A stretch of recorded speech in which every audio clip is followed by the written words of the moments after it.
All right. Okay. Welcome. The July 4th, 2026 meeting of the Monroe County Legislature will now come to order. Will the clerk please call the roll? Ms. Barnhart. Ms. Barnhart is present. Ms. Bartholomew McCoy. Here. Ms. Bartholomew McCoy is present. Mr. Baynes. Here. Mr. Baynes is present. Mr. Blinkley. Here. Mr. Blinkley is present. Ms. Bonnick. Here. Ms. Bonnick is present. Mr. Burgess. Here. Mr. Burgess is present. Mr. Chardy. Mr. Chardy is present. Mr. Colby. Here. Mr. Colby is present. Mr. Cruz. Presente. Mr. Cruz is present. Mr. Vecchio Hoffman. Mr. Vecchio Hoffman is present. Mr. Dondorfer.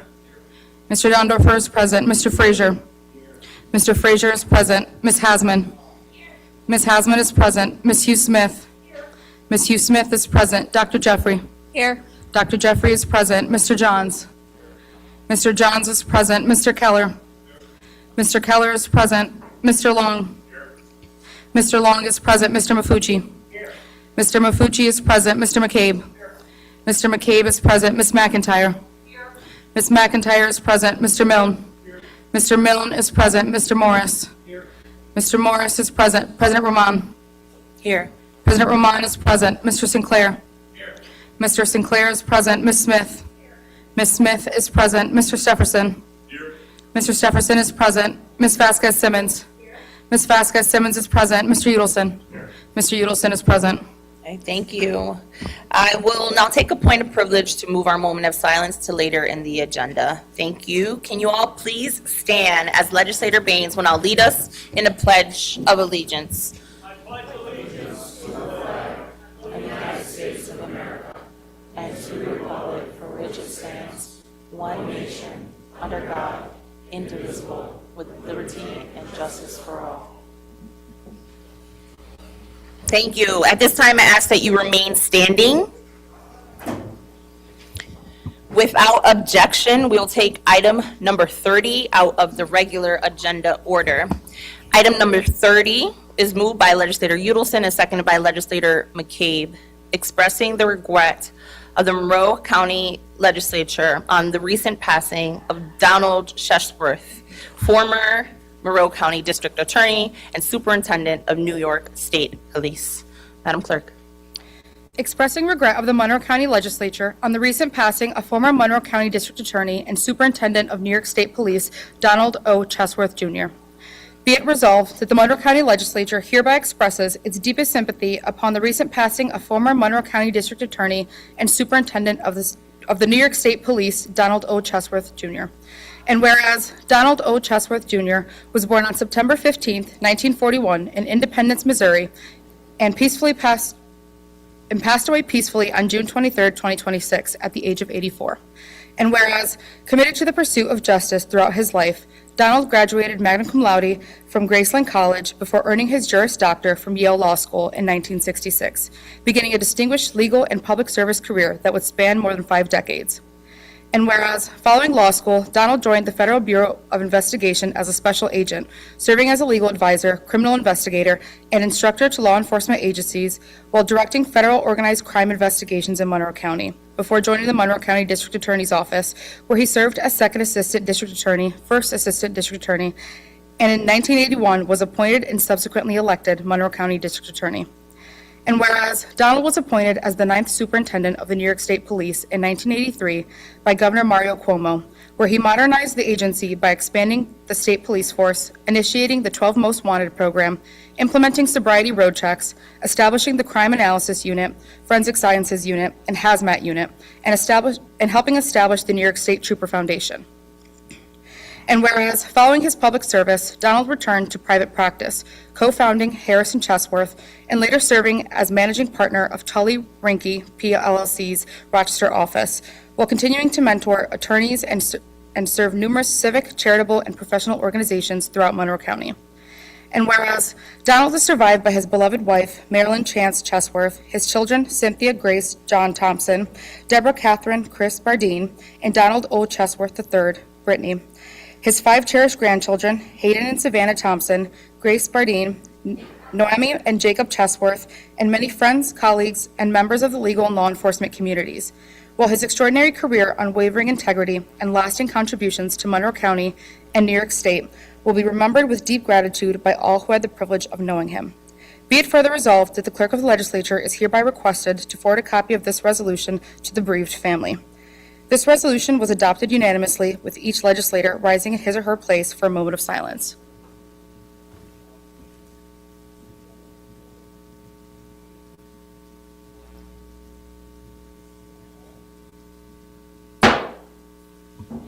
At this time, I do ask that you all remain standing.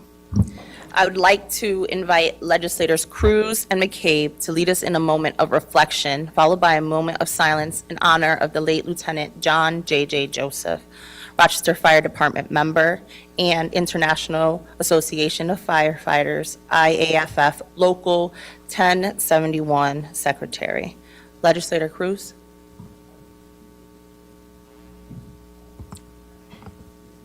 Thank you, Madam President. I would like to start off by noting that the following statement has been prepared by members of the RFD on Local 1071, and I thank you for your time. Lieutenant John Joseph, known as JJ, was a fireman's fireman. He loved the job and was a dedicated worker. JJ was a union man through and through. As the secretary of the Local 1071, he always advocated for members' rights and working conditions. JJ was an honorable man who cared about his family, community, and career. JJ worked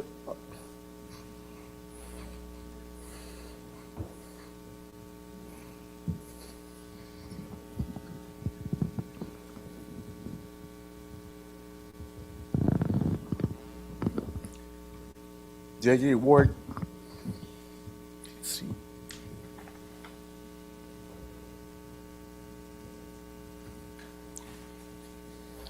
JJ worked on the front lines until the very end. He literally gave this city all he had. As a fireman, we often discuss the dangers and risks of being a firefighter. Our brother, Lieutenant John Joseph, made the ultimate sacrifice for his community. And for that, he deserves our respect, reverence, and love. To our brothers and sisters, I hope we find comfort in each other as we mourn this loss.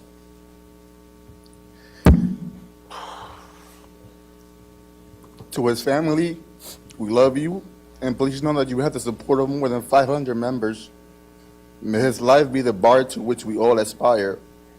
Thank you to the Monroe County Fire Bureau, the County Fire Coordinator, Steve, and everyone involved for your assistance in making sure that our brother in arms has the send-off that he deserves. We love you, brother, and you will be missed. May you rest in peace as we carry on your legacy. Thank you for your service. Thank you, Madam President. Thank you, Legislator. Legislator McCabe. Thank you, Madam President, and thank you, Legislator Cruz, for that touching tribute for JJ. I could say everything Santos just said. Legislator Cruz, I apologize, just said. But as a brother firefighter, I got to meet JJ a long time ago when he was a young firefighter coming up through the ranks of the RFD. He became involved in a union. I was a union leader in Greece, and the kid just had it. He was one of those guys that just had it. Most people from the union side struggle. There's some that truly have it, and JJ did. And I was lucky enough today to spend some time with his mother. And she raised an amazing young man. Her and her husband, Bart, who's a retired battalion chief from the RFD, raised an amazing young man. He was a guy, one of my favorite stories with JJ is we were at a union convention, and on occasion, maybe at a union convention, a few adult beverages are consumed. And JJ is the only firefighter I've ever had a beer with who starts talking about his cat. Most firefighters aren't going to talk about their cat. It's just, it's a manly job. It's, testosterone and all that. And JJ's sitting there in the bar and we're talking about his cat. And that's who JJ was.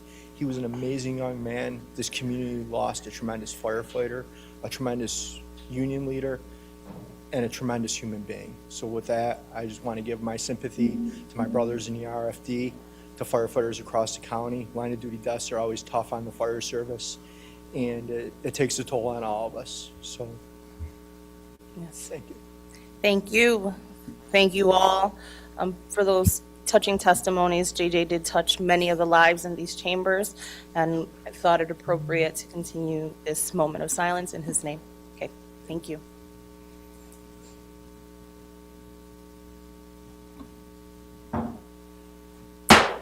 Thank you. Madam President, Yes. if I could just say, District 22 is also mourning the loss of a young person.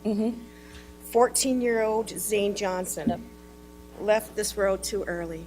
Our prayers are with the family, and we're with them. Agreed.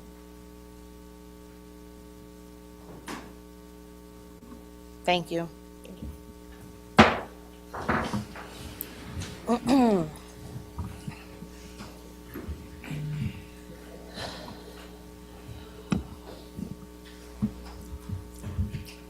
All right.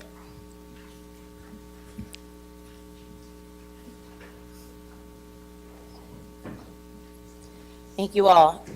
We'll now move on to the approval of the journal. Your copies of Day 6, June 9th, 2026 are available through one meeting. Without exception, this journal will stand as approved. Legislators, the referrals submitted to the legislature for the next committee cycle are available on one meeting as well as online. At this time, there are several proclamations scheduled for this evening. Madam Clerk. Would Olivia Reed please come forward? Also, President Yversha Román, Legislator Paul Dondorfer, and County Executive Adam J. Bello.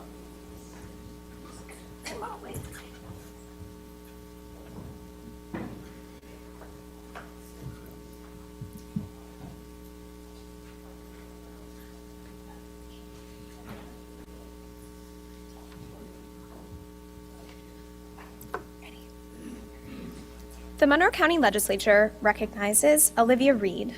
Whereas Olivia Reed has distinguished herself through exceptional academic achievement, exemplary leadership, athletic excellence, and an enduring commitment to serving her school and community.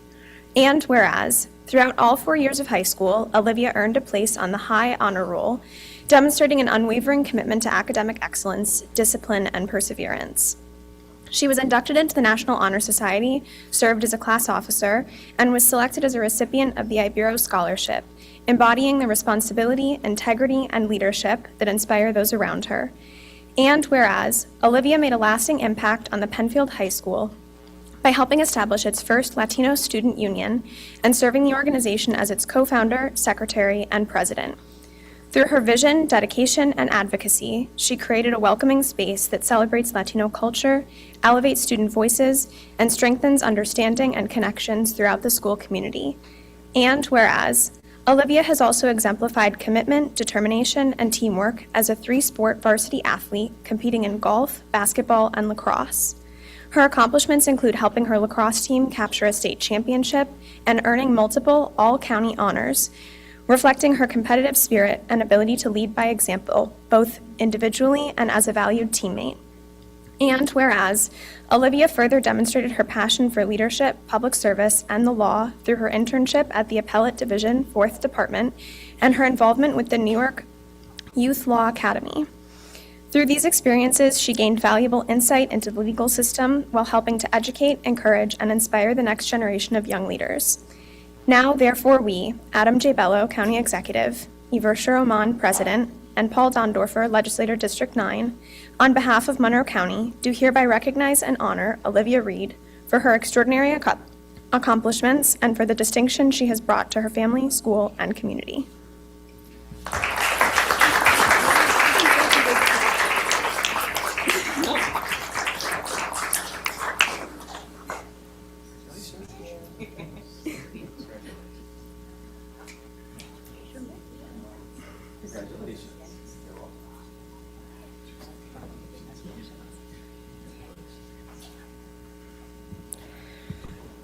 Would Alan Levin please come forward? Also, President Yversha Román, Legislators Michael Udelson and Rachel Barnhart.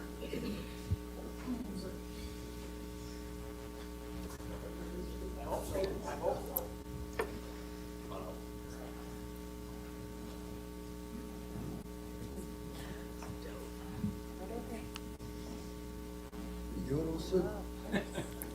What do I gotta do? Oh, there you are.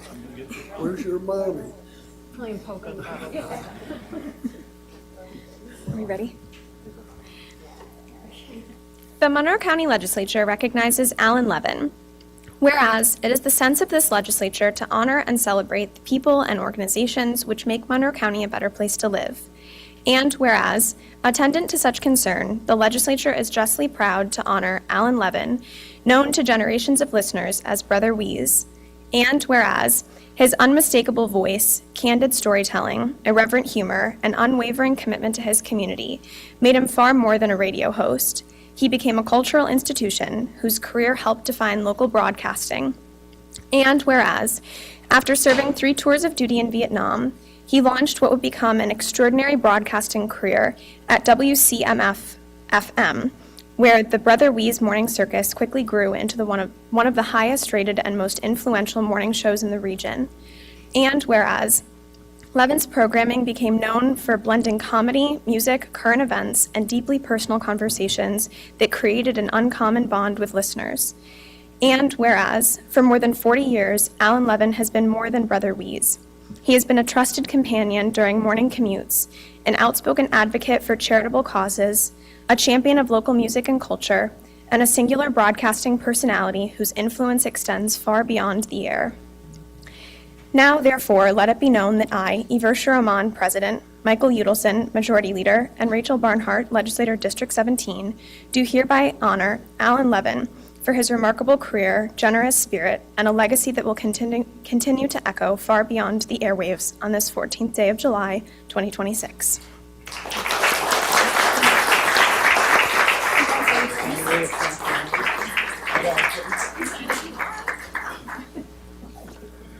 Well, this obviously was something never expected by the likes of me. So I really like to thank the people I know, like Lil Udelson, my favorite poker player's daughter, right here, Rachel Barnhart. And just the last thing, I don't want to take your time, this is long stuff, but the last time I was here, my best friend, Dr. Joe Carbone, was the president. So in his honor, I hope that that's a nice thing. Thank you, guys. Very sweet. Thank you.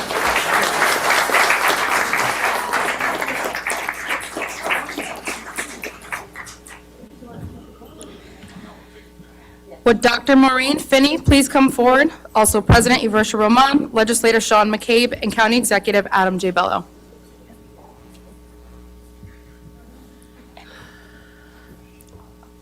And Legislator Maffucci.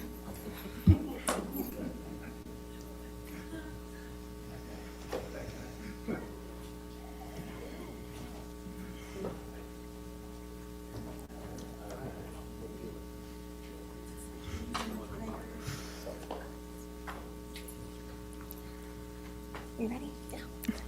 The Monroe County Legislature recognizes Dr. Maureen Finney. Whereas, throughout her career, Dr. Maureen Finney has demonstrated exceptional leadership in higher education, dedicating herself to advancing academic excellence, institutional innovation, and student success with an unwavering commitment to improving the lives of her students, faculty, and staff. And whereas, since 2022, Dr. Finney has acted as the provost of Nazareth University, where she has championed a holistic, student-centered approach to higher education, leading institution-wide efforts to increase student success within the university. Through her work, Dr. Finney has spearheaded a comprehensive student success study within the Thriving Framework, helping reshape academic structures, advisement, and support. And whereas, under her leadership, she has transformed Nazareth University by advancing academic innovation through organizational improvement, data-informed decision-making, and secured Title III funding to expand student support services and modernize the university's institutional infrastructure. As a physician assistant by training, Dr. Finney led the development of Nazareth University's innovative hybrid educational opportunities for future healthcare professionals. And whereas Dr. Finney was selected as a recipient of the 2026 Trailblazer in Higher Education Award in recognition of her incredible contributions to higher education through her visionary leadership, creating meaningful opportunities for students, strengthening institutional resilience, and reshaping the future of higher education. And whereas, through her leadership, commitment, and advocacy, Dr. Maureen Finney has positively impacted the lives of countless students, faculty, and staff at Nazareth University while serving as an inspiration to leaders and educators for years to come. Now, therefore, we, Adam J. Bello, County Executive, Yversha Román, President, and Sean H. McCabe, Republican Leader, on behalf of Monroe County, do hereby express our deepest gratitude and recognize Dr. Maureen Finney on receiving the 2026 Trailblazer in Higher Education Award.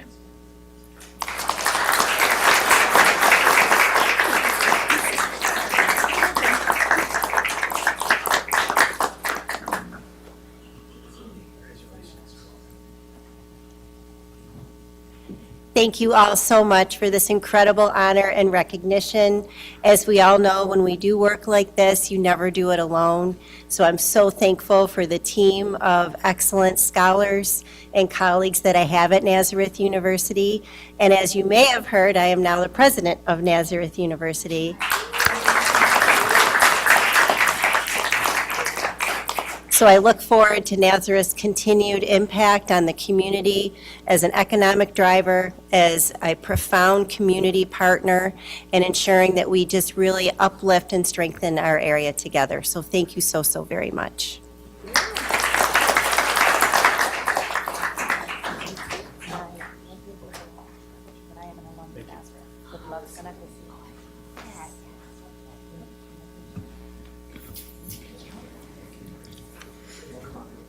Would Black Girls Do Bike please come forward? Also, President Yversha Román and legislators Mercedes Vasquez-Simmons, Rachel Barnhart, Santos Cruz, Linda Hasman, Albert Blankley, Carolyn Delvecchio Hoffman, Rose Bonnick, Ricky Frazier, and William Burgess.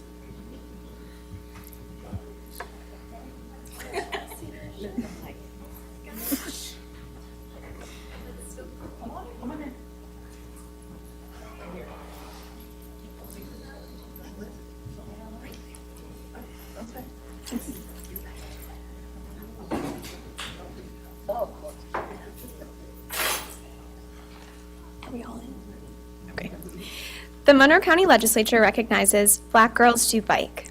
Whereas it is the sense of this legislature to honor and celebrate the people and organizations which make Monroe County a better place to live. And whereas, attendant to such concern, the legislature is justly proud to honor Black Girls Do Bike, a movement dedicated to creating a vibrant cycling community. And whereas, guided by the philosophy, life is like riding a bicycle. In order to keep your balance, you must keep moving.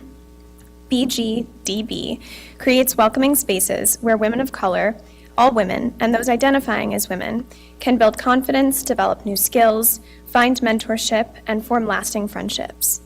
The organization also encourages bicycling as active transportation, empowering riders to use bicycles not only for recreation, but also as a practical tool for mobility, independence, and healthier communities. And whereas, across the country, local chapters foster environments where riders are encouraged to lead, advocate, volunteer, and inspire positive change within their communities. And whereas, in 2026, Keisha McCullough established the Rochester chapter of Black Girls Do Bike. Under her leadership, this chapter has become a cornerstone of community engagement, encouraging collaboration through cycling, making the sport more accessible to new riders, and participating in other programs deeply committed to serving the community. And whereas, today, Black Girls Do Bike Rochester continues to demonstrate that cycling is about far more than riding a bicycle.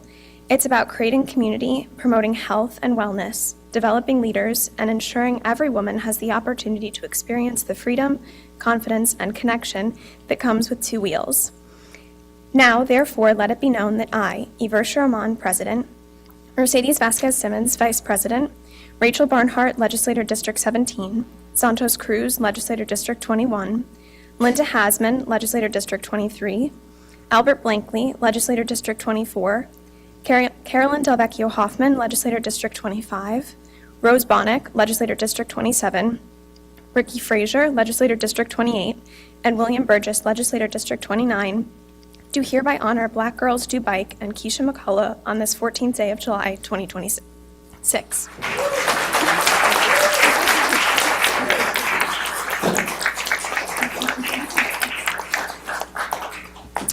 Good evening, everybody. Thank you so much to the Black Girls Do Bike ladies that showed up today. I appreciate your support. Thank you, everybody, for the honor and the recognition today as Black Girls Do Bike celebrates 10 years of cycling in and around the Rochester area. We started July 16th, 2016. Get this corrected, Evelyn. Thank you so much, Evelyn. I appreciate all your love and support. My sister, Tynese, attorney Tynese Edwards, and all the other ladies standing here, and all the ladies that could not be with us. We like to say that we're more than a bicycle group. Like, we're friends, we're family. And just like the proclamation says, we cultivate friendships, long-lasting friendships. We travel together. We've been to Jamaica, California, all on a bike. So, well, we flew. We flew. New York City, we've been everywhere. So come and join us locally. We have bike rides on the second Tuesday of the month.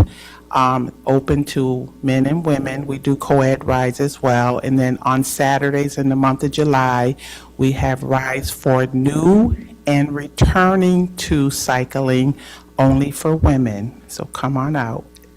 Thank you so much. We appreciate this.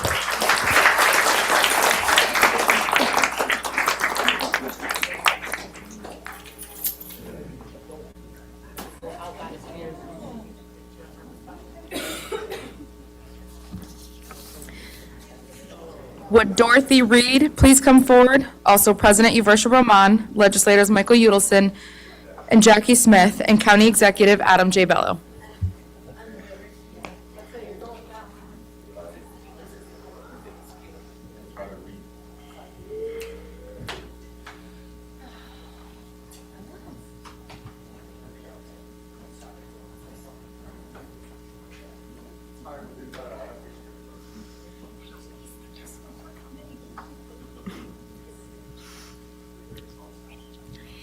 The Monroe County Legislature recognizes Dorothy Reed.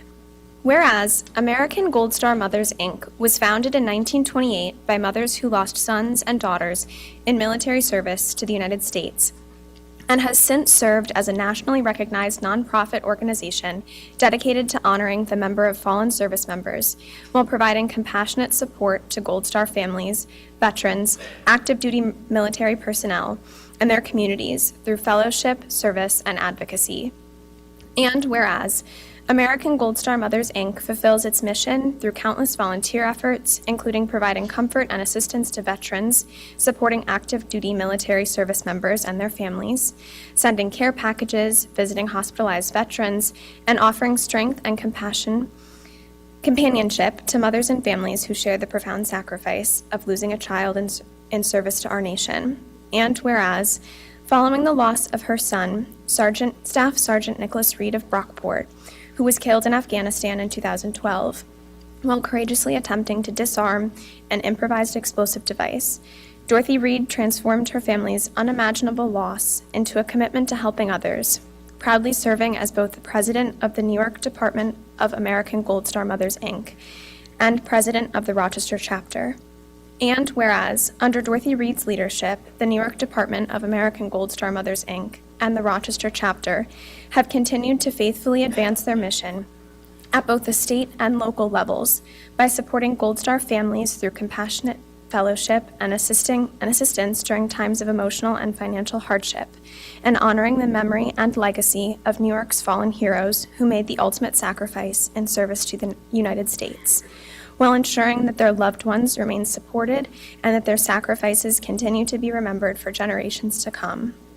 Now, therefore, we, Adam J. Bello, County Executive, Yversha Román, President, Michael Yudelson, Majority Leader, and Jackie Smith, Legislator District 2, on behalf of Monroe County, do hereby recognize and honor Dorothy Reed for her dedicated service and unwavering commitment to supporting Gold Star families as president of the Department of American Gold Star Mothers, Inc., New York State and Rochester chapters.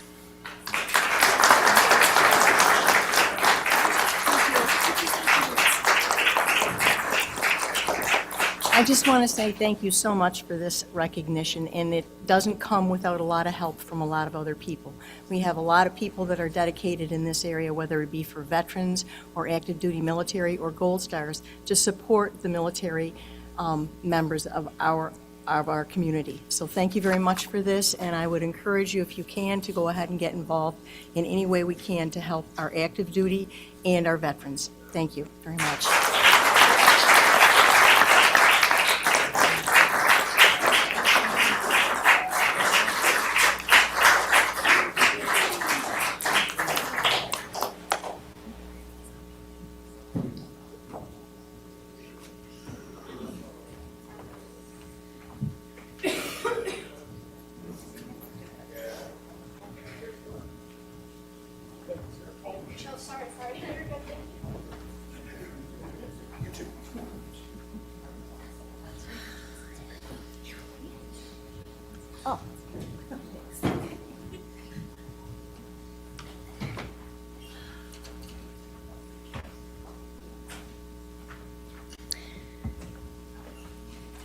Okay, thank you all. I will now recess the legislature to hold a public hearing.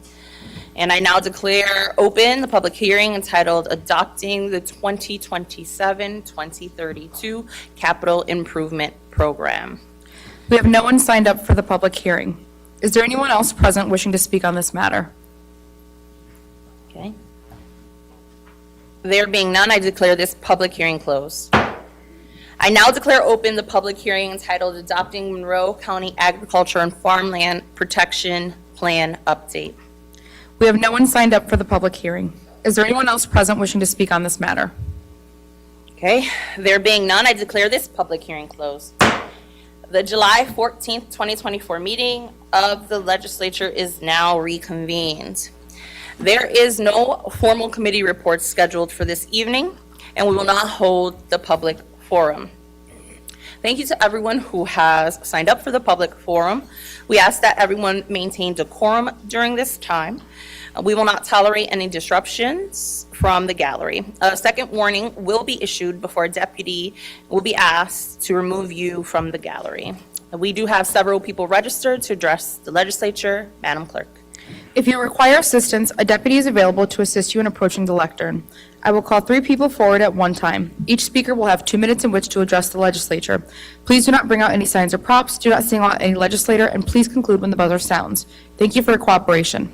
The first 3 speakers are Paul Frisella, Terrence Schnurr, and Amber Love.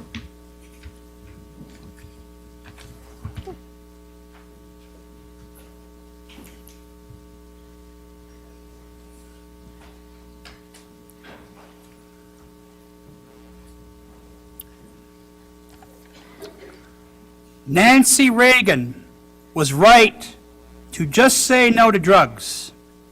Drugs are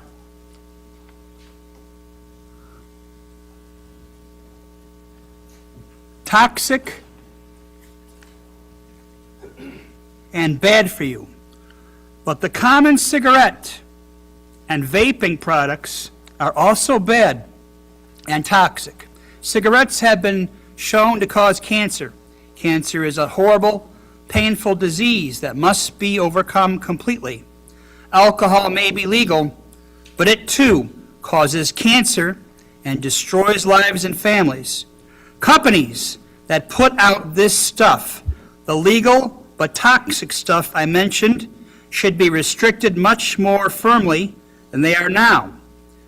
There exists in mathematics a sinister J-curve, a function that says essentially the very old and the very young are more likely to die. Let's put a stop to this J-curve permanently. Thank you.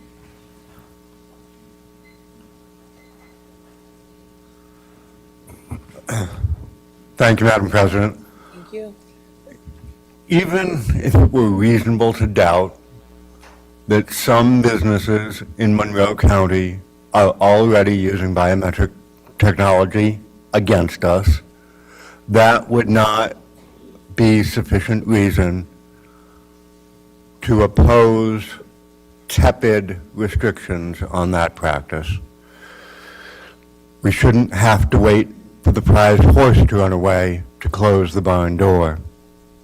As for how potentially affected businesses would be notified, when I moved to Minnesota 16 years ago, I had seen so many signs saying that guns were banned in premises within days that I knew that Minnesota law required such a clear, prominent declaration. The way we will notify smaller businesses of this law is by the compliance of larger businesses. Any of you who doubt that will be sufficient can and should reach out to potentially affected businesses. It's sort of your job. If over the next month you decide to vote against it, I hope you'll have the courage to say you don't care if businesses are snooping on us, or point to specific problems in the bill and not hide behind gossamer pretexts. You're all better than that. Thank you, and have a good night. Thank you.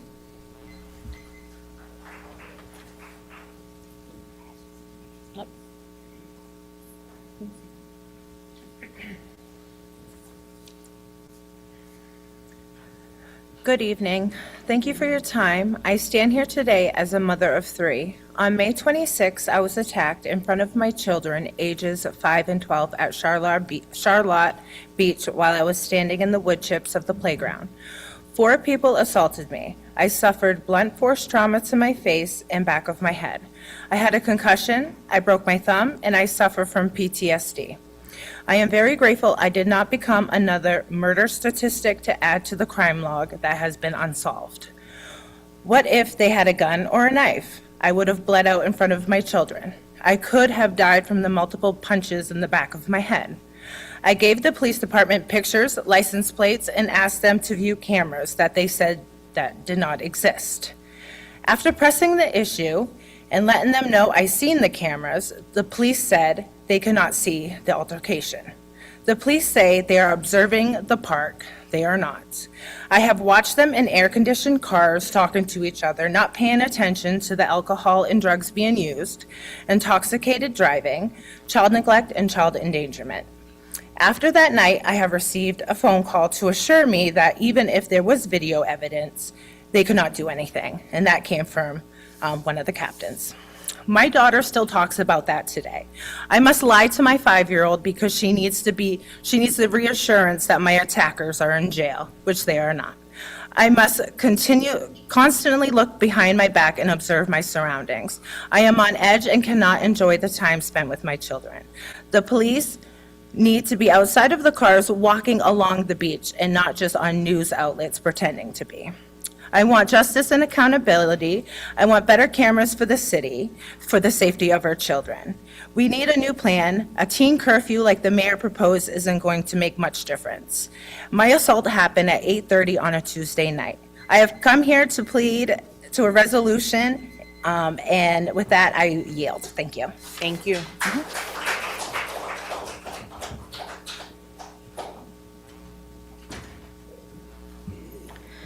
Our next 3 speakers are Esther Rivkin, Matt McGonigal, and Kevin Yost.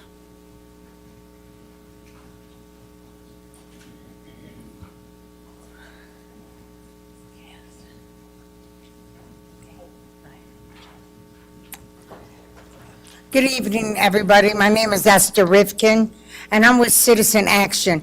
And we're here today about the housing vouchers. They haven't increased in 36 years. And I'm sure that everybody in this room has got an increase in pay every a year. So why hasn't the housing vouchers been up? The inflation to rent and everything is up. They're saying affordable is $800. If I get $440 a month, I can't afford to live on that. I can't even pay half the rent. Like, people are struggling. You guys are taking people's tents and moving them or whatever, but where are they supposed to go if we don't make some affordable housing? If we don't, there's the hotel down here at the, across from the Riverside that we can make into a rooming house. Like, there's so many options, the Cadillac, whatever, but I guess the Cadillac got sold. But housing is a human right, and all people deserve it, not just because I got a job. Not like the guy was talking about drugs. People are out there and they need mental health help instead of being arrested. We need housing. Housing is a human right. Thank you.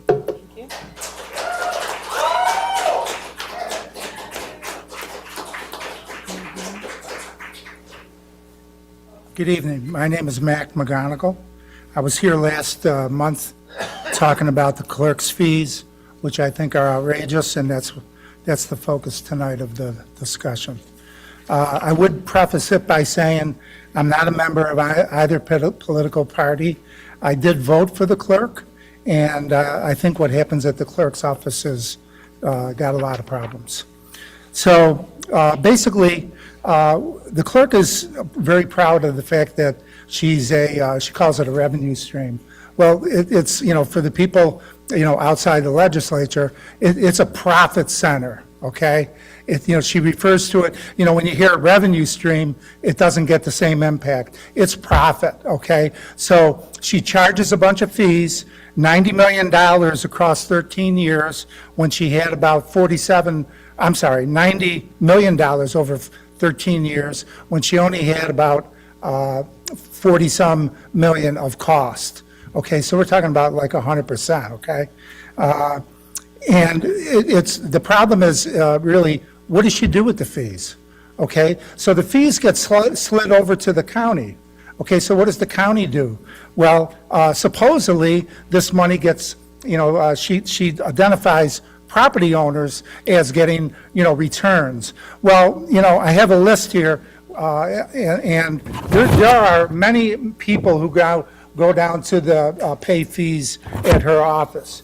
There's not a whole bunch on this list that are property owners. I got property owners, renters, there's law firms, there's executors, there's all kinds of people. They don't get money back.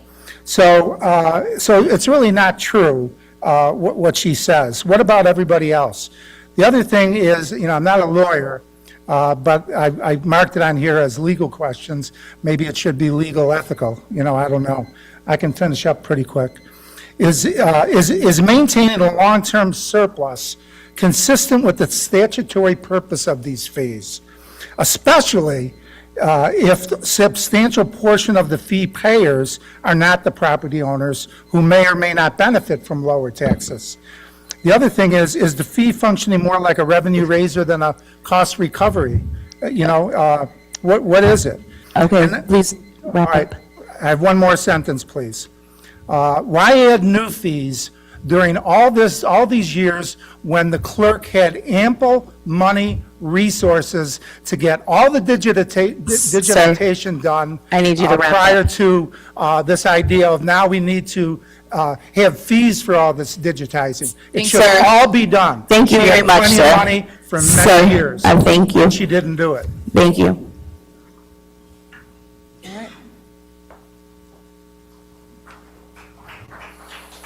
All right. Hello, my name is Kevin Yost, 1474 Middle Road, Town of Henrietta. Good evening. I just want to kind of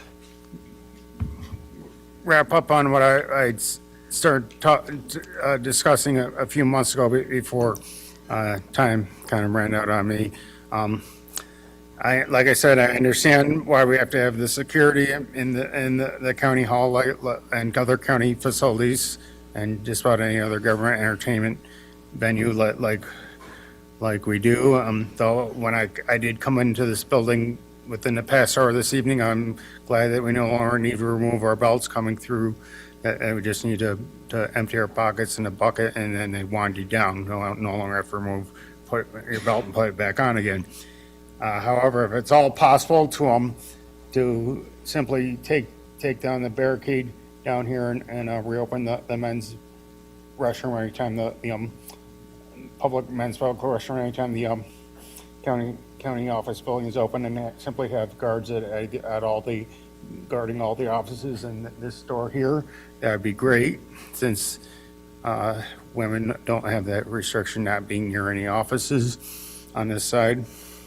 And also, it'd be great if people who can't come to the legislature meetings in person to speak, if they could do it virtually with the deaf translator, like we do with Henrietta board meetings, and also have the clock on the screens as well as on people's computers or mobile devices at home, wherever they're observing or speaking the county legislature meetings from. And lastly, I'd like to suggest what I'll also suggest to the city council next, whenever I speak to them next. I'll save another time. Thank you. Yes, thank you very much. Our next three speakers are S.E. Shapley, Aqua Porter, and Lucy Newman.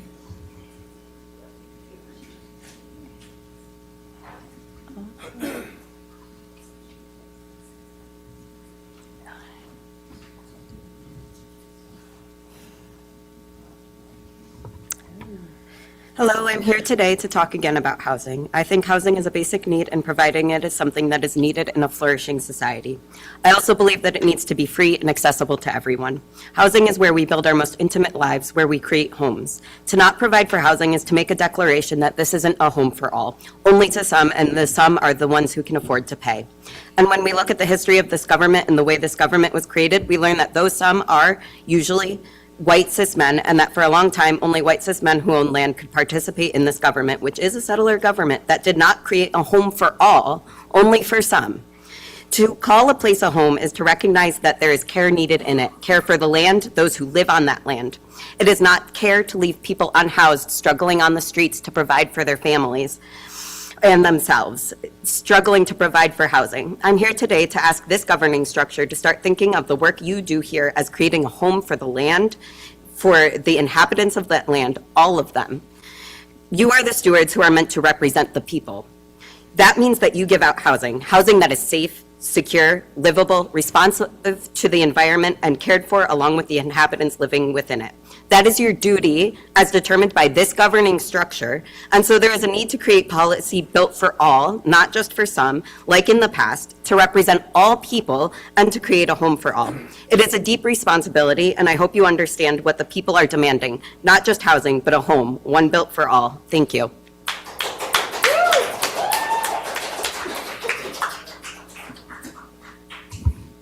I need a little stool. Yes. Okay. Good evening, I'm Aqua Porter, Executive Director of the Rochester Monroe Anti-Poverty Initiative. I'm here tonight because housing instability threatens the economic mobility and well-being of families in our community. The average renter in our community earns about $18 an hour. To afford a modest two-bedroom apartment, that same renter needs to earn more than $27 an hour. And that is not a budgeting problem.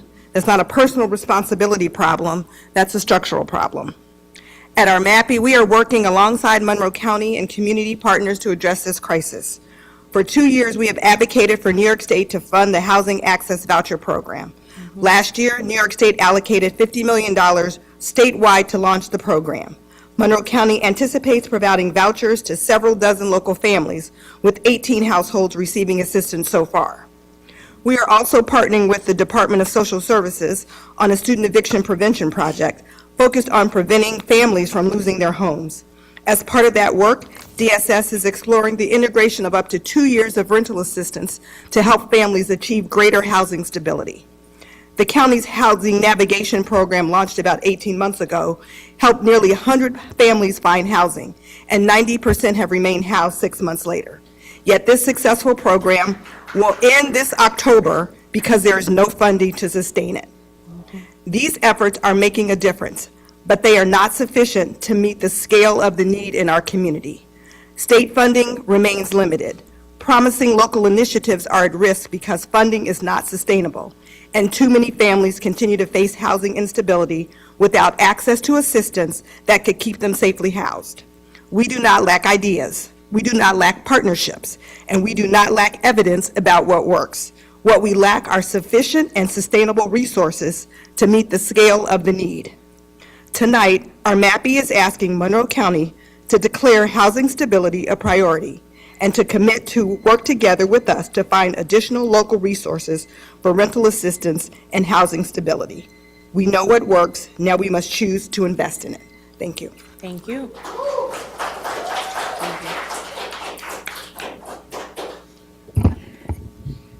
Hello.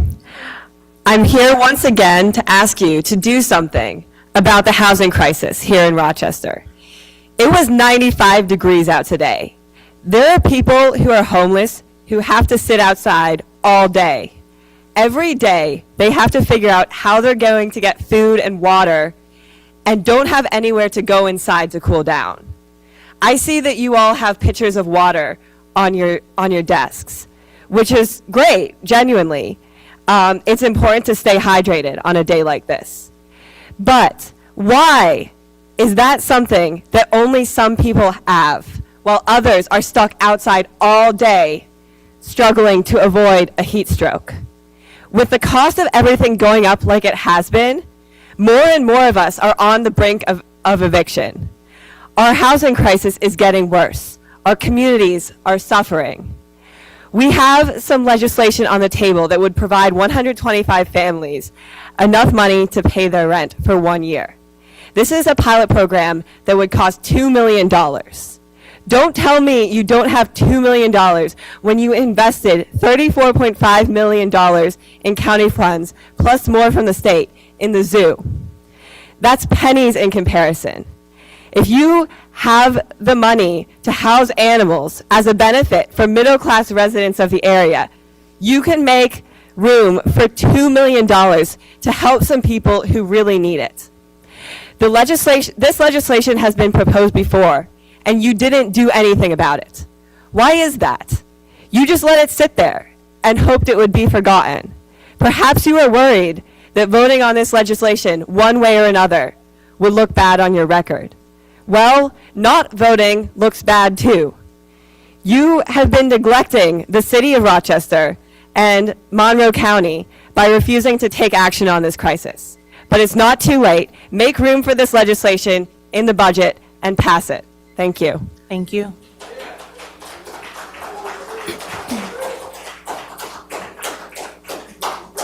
Our next three speakers are Glenna Chance, Virginia Mayor, and Ralph Carter.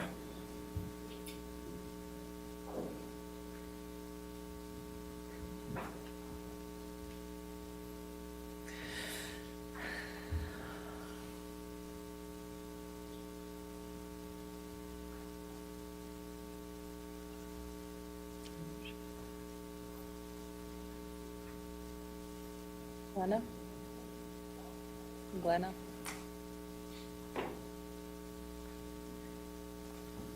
Good evening. I am speaking again about the pesticide neighbor notification law, which was enacted in 2006 in Monroe County, but is not enforced by the government agencies tasked to do so. Even in cases of serial violators, the grievous injuries caused by these violators, illegal pesticide applications, and vulnerable homeowners' terror that exposure injury can happen at any time because of applicators' continuing refusal to notify. Pesticide applicators must provide at least 48 hours prior notice in writing to all adjoining properties. Tardy mailing is not a valid excuse. Must list the chemicals used, their DEC registration numbers, and their hazard levels. Must print the notice in English and Spanish. Must post flag markers before the application. That's before the application. Must post flag markers every 50 feet around the perimeter. These requirements are routinely ignored and will continue to be until and unless those tasked with enforcement decide to protect the victim and not the perpetrator. The DEC has specific parameters for fines and license suspension and revocation. In my ongoing experience, these are also being ignored. Ghosting the victim is not acceptable. Leaving disabled seniors and other vulnerable victims to have to hire a toxic tort attorney or fund other legal avenues for enforcement is not acceptable. If you are being victimized by illegal pesticide applications in your neighborhood, do not let up the pressure on the Monroe County Health Department, the DEC from here to Albany, your legislator, and any other agency that could be involved with law enforcement. Don't forget that pesticides have one function, to kill. Kill weeds, insects, plant life, wildlife, and you too, if you allow it. Don't allow it. Thank you. Thank you.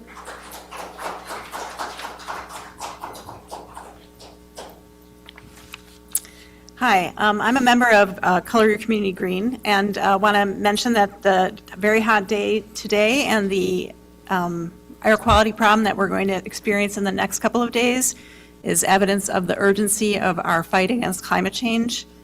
I'm grateful that this legislature has demonstrated leadership in this fight by passing the Climate Action Plan and funding a sustainability office. I urge you to increase their funding this year to help us reach our climate goals. You might have heard this wise metaphor. Climate change is the hole in the bucket of every other issue we want to fix. Hunger, lack of housing, public safety, poverty, health. If we don't patch this hole, we're not going to be able to solve anything else. The legislature understandably spends a lot of time addressing immediate issues.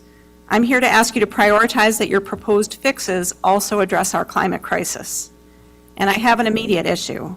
Comida has implemented a policy of providing generous property tax breaks for apartment development, but has not required these buildings to help us address climate change. As a former member of the Race Subcommittee on Housing, I understand how critical our county's housing needs are, and you're hearing that, of course, today. But solving it by building housing that increases our dependence on natural gas, that is not required to be built to the highest insulation standards, and that has no renewable energy, such as solar panels or ground source heat pumps installed, is making the hole in the bucket bigger. When this legislature passed the cap, they signed off on a goal of reducing greenhouse gas emissions 80% by 2050. Without requiring these buildings to help us meet our climate goals now, these buildings will have to do expensive retrofits. That is nonsensical. And it starves both the county and municipal governments of revenue to help us patch the climate hole. By my calculation, the county will lose $5 million in tax revenue over the next 16 years, just from the projects approved since January. The city is expected to give up $7 million.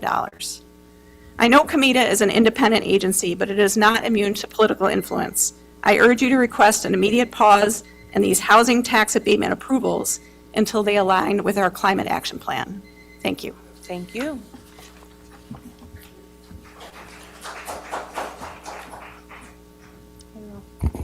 Good evening. My name is Ralph Carter. I speak as a member of the Economic Justice Committee of Citizen Action Rochester chapter. Our overall goal is to develop and implement practical solutions for Rochesterians and Monroe County to build generational wealth and to eliminate local poverty. I speak in favor of legislature that you've been hearing from several people that's coming to you this evening, the pilot local housing vouchers proposal. This pilot will increase funding for Rochester's public assistance shelter rent allowance that has not changed since 1990, and we keep bringing this up, but it has not changed in 36 years. Everything else in life changes, but the rent allowance has not. Come on. This proposal will increase housing vouchers to approximately $1,250 for pilot participants. You know this, but shelter is crucial for a family and for a sense of well-being, a sense of being part of the community. It comes up all the time now in my neighborhood conversations. Just think about conversations with your own constituents. Aren't they giving you an earful on the topic? Just this past Saturday afternoon, I went to a picnic in Genesee Valley Park, and in short order, I collected 45 petition signatures on this topic in short order. Every person I asked was very willing to sign the petition that they want to make sure that you, their elected representatives in Monroe County, will consider and pass this bill. You have the funds. Make a difference for your own constituents whom you have sworn to serve and represent. Pass the bill. Let's do this. Thank you. Thank you.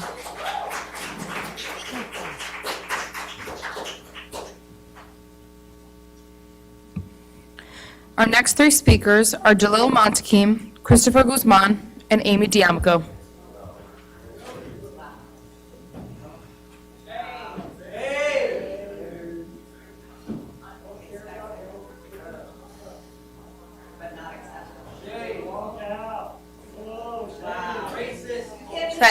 Some decorum, please. I understand the feelings and the thoughts and the sentiments.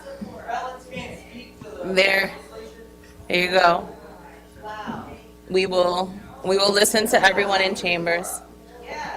We also, thank you. We also have.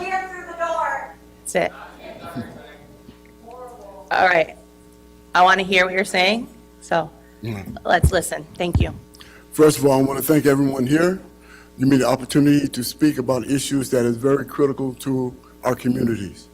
But before I get into the issue itself, I really want to speak on the question of law enforcement, right? Why would we want to put law enforcement in harm's way, particularly with regards to issues of sweep encampments? We know that these sweep encampments are going to come. We know this is going to happen because we have people who are homeless and have no place to live. And so what do? You sweep them out of these encampments and create a situation where people are going to resist. And that can lead to them being harmed and also police officers being harmed. Is that right? That's a fact. We know that happened because it has happened. But we can mitigate against that. How do we mitigate against that? House people. So they don't have to be in encampments. I mean, that seems logical and rational to me. Why doesn't it seem rational to them? Why doesn't it seem logical to them? That's a problem. Right? It's a problem that we have to address because it's a moral issue more than anything else. It's a human issue more than anything else. So yes, we have submitted to the legislature legislation for the purpose of creating a pilot project, right? A pilot project to house at least 150 people, right? $2 million, that's all we're asking for. Out of $1.4 billion that you have in your budget, $2 million is a pittance. But look what you're doing. If you do so, you save lives. You prevent the possibility of people being harmed. Not only law enforcement, but people who are homeless, who will be caught up in these sweeps, these encampment sweeps. Why should there be encampments in the first place? Because we fail to uphold our moral obligation to house people. And they're upset because I'm saying this? That's crazy. It really is. I mean, it boggles your mind that you would think that a person who has learned some lessons in life, some critical lessons in life, and engaging in civil disobedience or civil dialogue on an issue that affects all of us. So I'm asking you, please pass this legislation to save them from the anguish of law enforcement being hurt or people being hurt by law enforcement. Thank you. Thank you.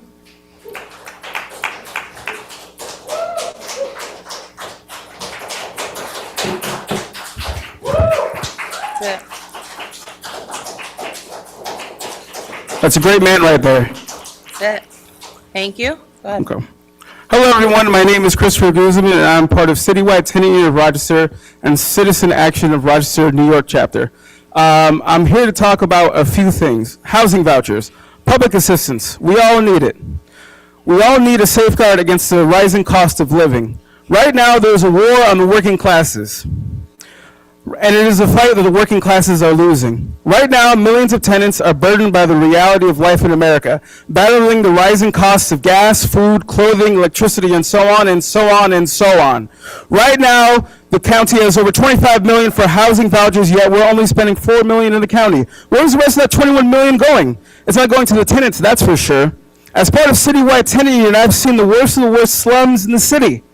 A member of a tenant union, a fearless, courageous woman by the name of Henrietta, was made disabled by the black mold that counted for the biggest slumlord in Rochester, covered up with a thin layer of paint rather than removing it. And they continued this for years until it ultimately killed her. That question is why? Why do people who have the most power choose to ignore the most basic needs of the people they're supposed to be responsible for? Why was Henrietta murdered by the building that she was paying rent in? This country doesn't care about its people. It cares about profit and control. And because this country doesn't care about its people, then it's America that killed her. We can do something about it. Let's fund our public services better so that doesn't happen to another woman like Henrietta. Thank you. Thank you.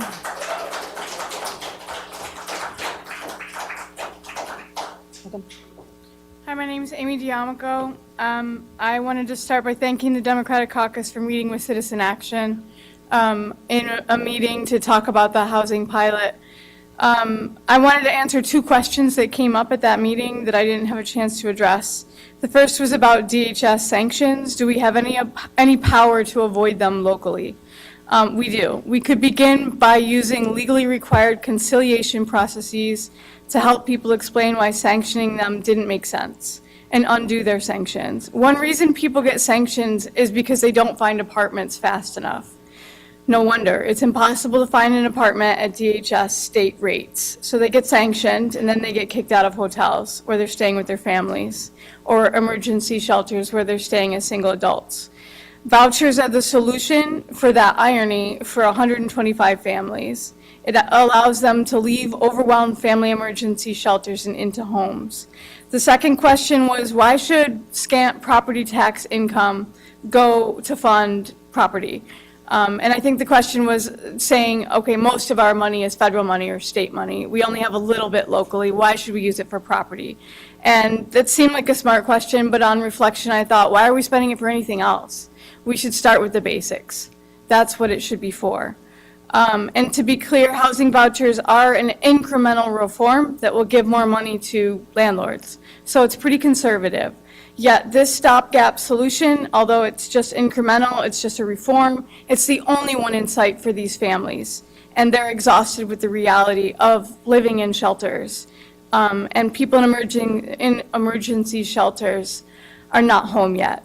That is why I support this incremental reform. It is pragmatic. We are asking for housing vouchers for 125 families. Introduce it, and please vote for it. Thank you.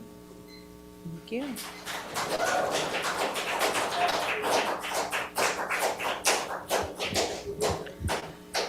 Our next three speakers are Anaya Duke-Sneed, Oscar Brewer, and Kelly Cheadle.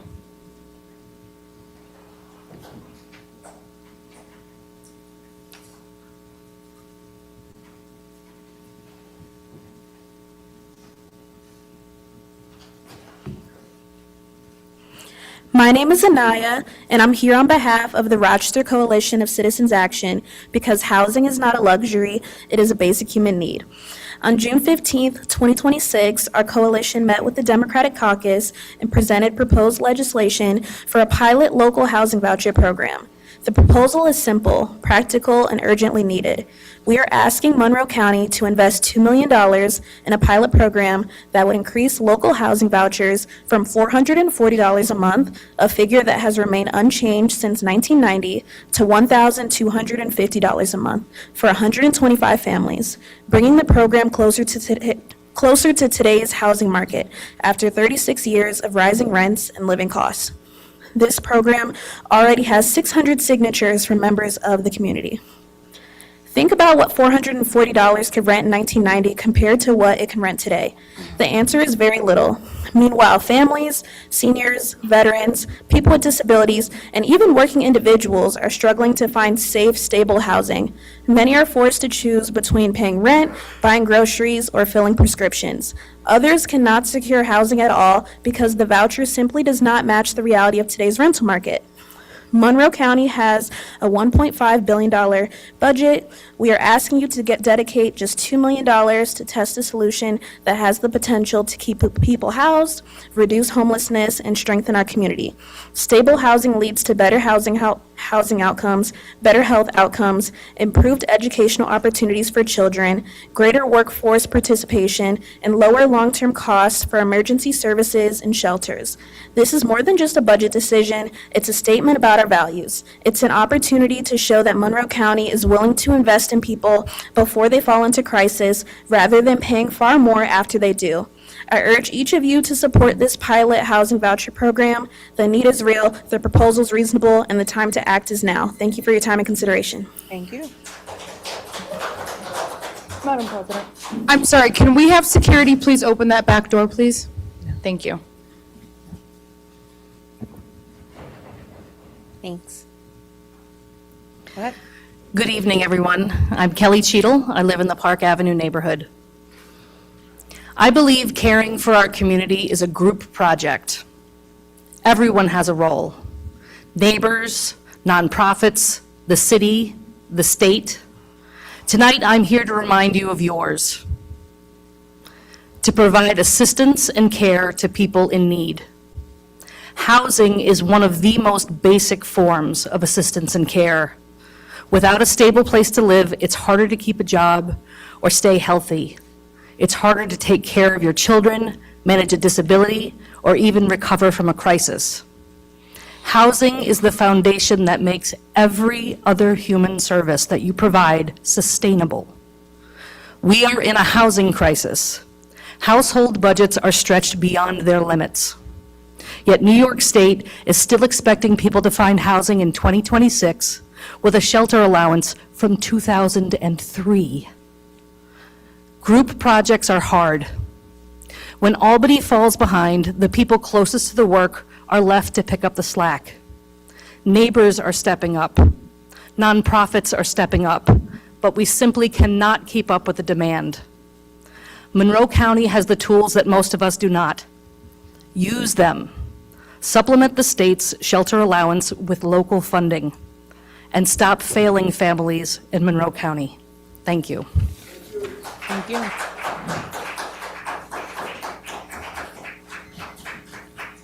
Our next three speakers are Asa Adams, Miss Adams, and Alma Morales.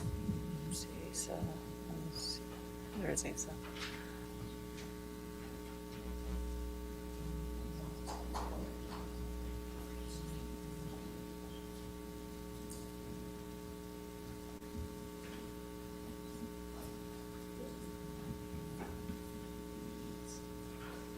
Hello.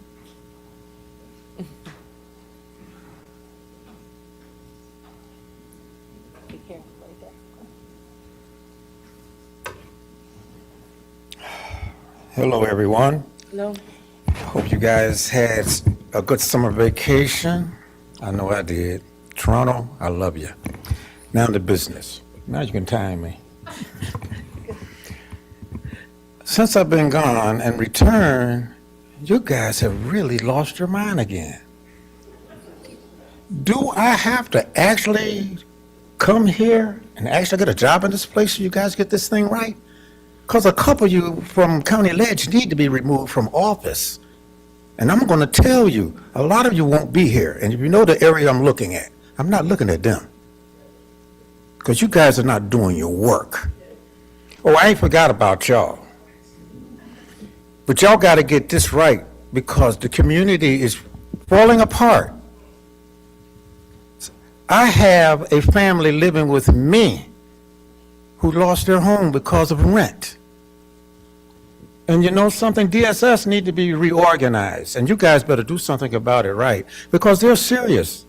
This little money that you're giving them is not actually working. And I'm taking a family in when I got a family of my own. Raise this limit, because it can't function at the rate it's going now. It's falling apart.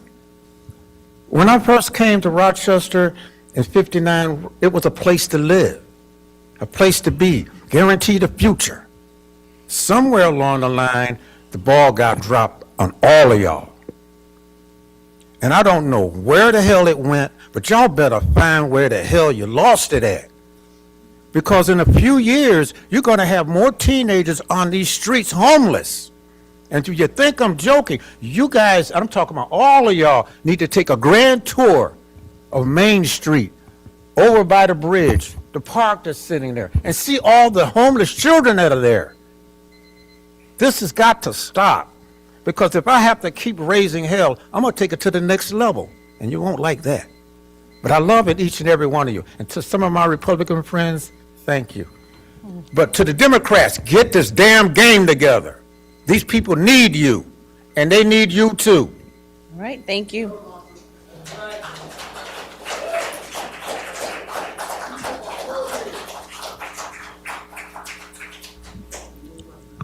Our next three speakers are Gino Jamal Wally, CJ Milipello, and Daniel Pezzamenti.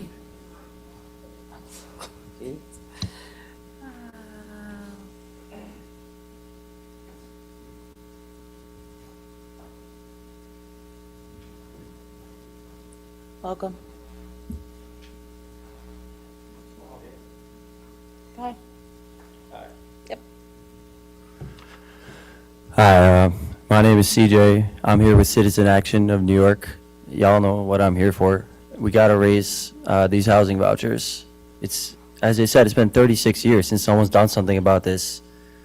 Like you said about Main Street, I drove down there today and there was a line of people, homeless people, out on the sidewalk waiting to get in to one of the shelters. I don't think that one was Main Street, but there was a line of people. It looks dystopian out there. I mean, do you guys, honestly, do you guys walk around the city or drive around the city and see this stuff? I mean, or is this something that even exists in your brain when you're thinking, coming into work here and trying to draft up legislation? Young people like me are losing faith that any one of you care about us at all. Any single one of you in here. Like, we're really losing faith that anybody cares about what's going on here. I mean, we have time for the clown show of this. It's disrespectful to the security guards that have to come in and keep order of us, and then they can do that. It's a waste of our time. How do I explain that? Explain that to the people lined up outside on a 95-degree day that some of them are probably going to die, that instead of listening and trying to all come together and fix this issue, we got time for that. I mean, it's outrageous. We are losing faith in any of you. Someone's got to step up and try to understand, try to get with the times. I mean, you see what's going around the country. You see young people waking up to socialist policies, to understanding that housing is not a commodity, and the longer we treat it like that, to be traded, that people are going to continue to be homeless, and the homelessness rates are going to rise. Young people understand these things. We are starting to get it. Which one of you is going to be a leader for us? Because there are politicians that are quite popular right now amongst us, and one of you needs to try to emulate that. Try to emulate. You know what you need to do. This is not working anymore, and that disrespectful, racist clown show that they're pulling, that somehow someone who's been to jail for something years ago isn't allowed to come address the legislation, is complete bullshit.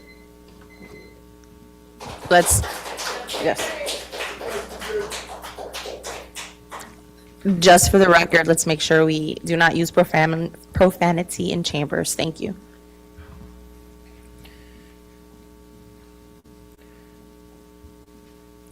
Good evening. Came here to talk to you today about passing the legislation to increase the housing vouchers from $440, which has been at since 1990 for 36 years, to $1,250. Nowhere in the city can you get an apartment at $440. Nowhere. It's completely insufficient. We're not asking for $225 million, which is what you gave the Red Wings Stadium. We're asking for $2 million to keep people in their homes. The overburdened shelter system cannot meet the demands of rapidly rising homelessness in Monroe County.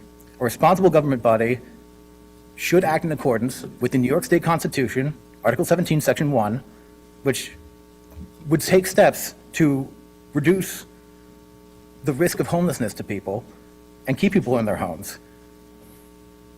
That's your responsibility under the Constitution of the New York State. And I don't know what to say to you. You know, we come up here to try and do my civic duty and advocate for housing for people who are homeless in the city, and you walk out on us. Let me explain something to you. Protest is not for you. Protest is for us. You have access to the levers of power. We don't. That's why we protest. We protest for each other so we can see each other out there. What are you protesting? A guy? It's ridiculous. Why do I have to stand up here and suffer this indignity? This is outrageous that you would walk out on us because you don't like the messenger. Because what we are doing here is important. It's keeping people in their homes, trying to reduce homelessness. And I have nothing else to say. Goodbye. Yep, thank you.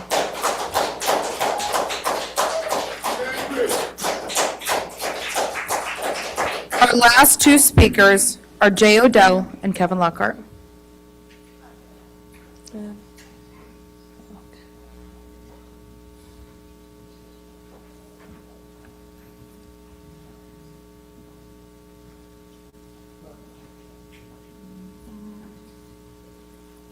Go ahead. How's it going, everyone? Don't know if I'm at a legislator meeting or a Freemasons meeting. I mean, this is crazy. I mean, so I've been contacting a lot of people in this room, mainly that big table over there, the guy with the white hair, big head, weird body.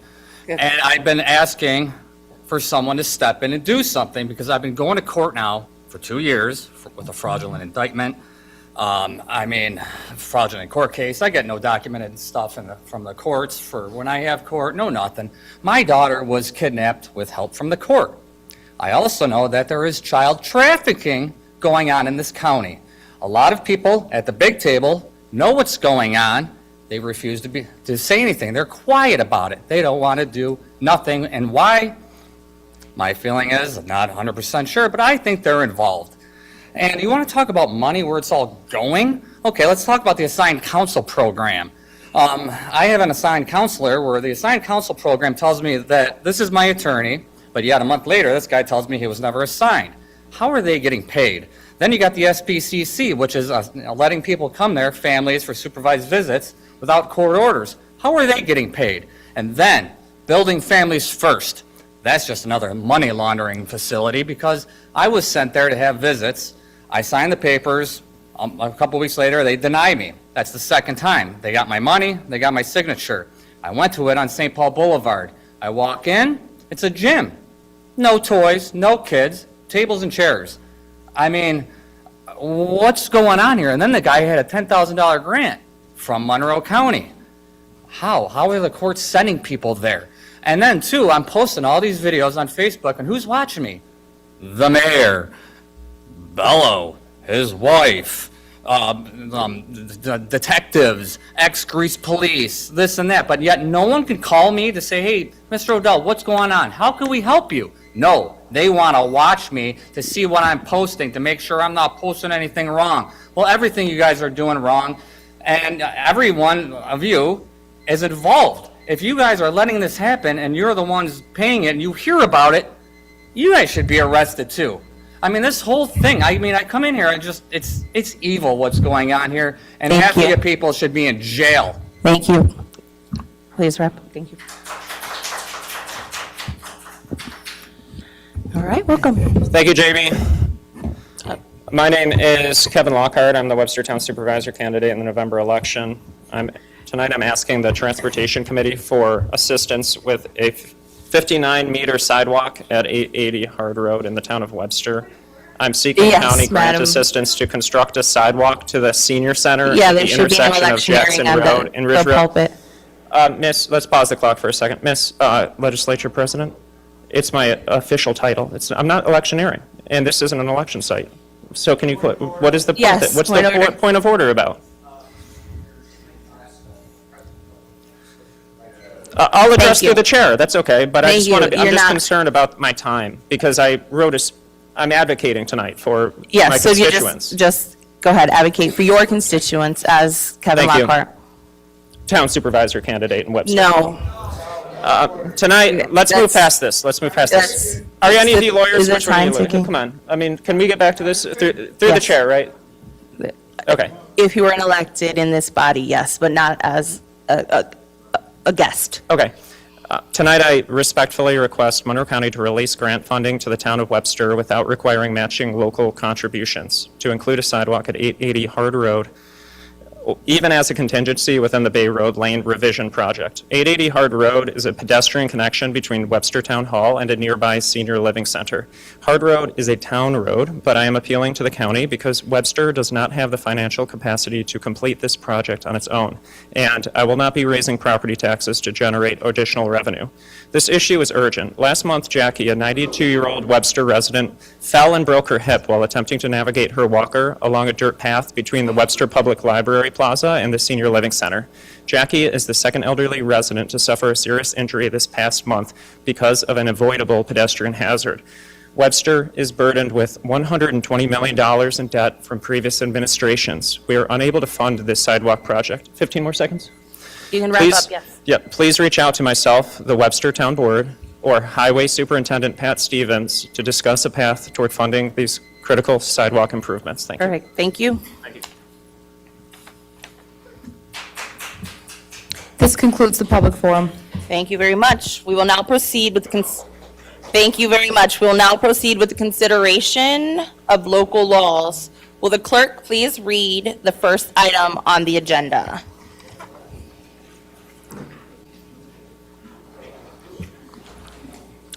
Item number 1, referral number 26-0180.LL, enacting a local law requiring disclosure of biometric identification technology at retail establishments. Move it.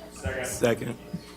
Moved by Legislator Barnhart, seconded by Legislator Long. This is for introductory purposes only. Yes, Legislator Barnhart. Yes, Madam President, I would like to introduce an amendment. Staff will, Gonna hear the amendment? Yes, okay. Acknowledging your points of order.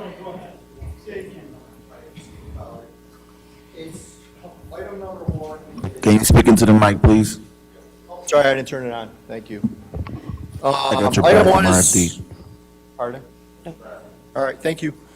Item 1 is expressly designated for introductory purposes only. The only action presently before the legislature is the introduction of the proposed local law. There is no separate motion on tonight's agenda, providing that the local law be amended. Item 2 is just a motion to table, which is expressly non-amendable, and item number 3 concerns only the fixing of the public hearing. So thereby, a motion to amend, where we can't debate, we can't anything, because this is for introductory purposes only, this shouldn't be allowed. I will ask for more clarification through law, but per communication with the law department, the amendment should occur. Can I have the parliamentarian's opinion on that? Oh. Thank you. So in terms of whether or not this is permissible by parliamentary procedure, there is precedence for local laws being amended during their introduction. The most recent one, I believe, is 2023. So this is something that actually we have handled in the past, and it's handled by allowing the amendment to go forth, and debate does occur on the amendment as long as the debate is strictly related to that amendment, not on the actual introduction itself. Does that make sense? It does, but can you explain the 2023 that you're referring to, what the local law was? I do not recall the specific local law that it was. Yeah, I mean, you're referencing it. I mean, if you're referencing it, just, I mean, like a Reader's Digest, and if we're talking similarities or... It's a 2023 man. Go ahead. Wait, hold on. You can't go ahead. No, he can't go ahead. I'll yield to my colleague. You don't get to yield with the... Point of order. No, okay. We're on this All point right, of order. finish your Sorry. line. So the answer to the question is, I cannot give you specifics on that, except that it happened before 2023. So I'm going to appeal the ruling of the chair, I guess, if that's what you decided to do? All right. We're voting to appeal the ruling of the chair. Roll call vote. No sustains the ruling of the chair. Yes appeals it. It's Backwards? Backwards, yeah. Yes sustains the ruling of the chair. No is to overturn it. Mr. Udelson? Mr. Udelson votes yes. Mr. McCabe? Mr. McCabe votes no. Ms. Barnhart? yes. Ms. Barnhart votes yes. Ms. Bartholomew McCoy? Yes. Ms. Bartholomew McCoy votes yes. Mr. Baynes? Mr. Baynes votes yes. Mr. Blankley? Mr. Blankley votes yes. Ms. Bonnick? Yes. Ms. Bonnick votes yes. Mr. Burgess? Mr. Burgess votes yes. Mr. Chardy? Mr. Chardy votes no. Mr. Colby? Mr. Colby votes no. Mr. Cruz? See. Mr. Cruz votes yes. Ms. Delvecchio Hoffman? Ms. Delvecchio Hoffman votes yes. Mr. Dondorfer? Mr. Dondorfer votes no. Mr. Frazier? Mr. Frazier votes yes. Ms. Hasman? Yes. Ms. Hasman votes yes. Ms. Hughes-Smith? Ms. Hughes-Smith votes yes. Dr. Jeffrey? Yes. Dr. Jeffrey votes yes. Mr. Johns? Mr. Johns votes no. Mr. Keller? Mr. Keller votes no. Mr. Long? Mr. Long votes yes. Mr. Maffucci? Mr. Maffucci votes yes. Ms. McIntyre? Ms. McIntyre votes no. Mr. Milne? Mr. Milne votes no. Mr. Morris? Mr. Morris votes no. Mr. Sinclair? No. Mr. Sinclair votes no. Ms. Smith? Ms. Smith votes no. Mr. Stepherson? Yes. Mr. Stepherson votes yes. Ms. Vasquez-Simmons? Ms. Vasquez-Simmons votes yes. President Román? Yes. President Román votes yes. 18 to 11, the ruling of the chair is sustained. Thank you. Madam Barnes, Point of information, ma'am? we're doing. Okay, it can be, I'll make it a point of order. So in reference to the 2023 law that the parliamentarian referred to, the local law, the amendment was in the agenda that night. It's not in the agenda tonight. We will be providing it right now. But it's not in the agenda. The agenda should have been provided to the legislature. We can't, Oh, I see what they're saying. no, it wasn't. I'm sorry?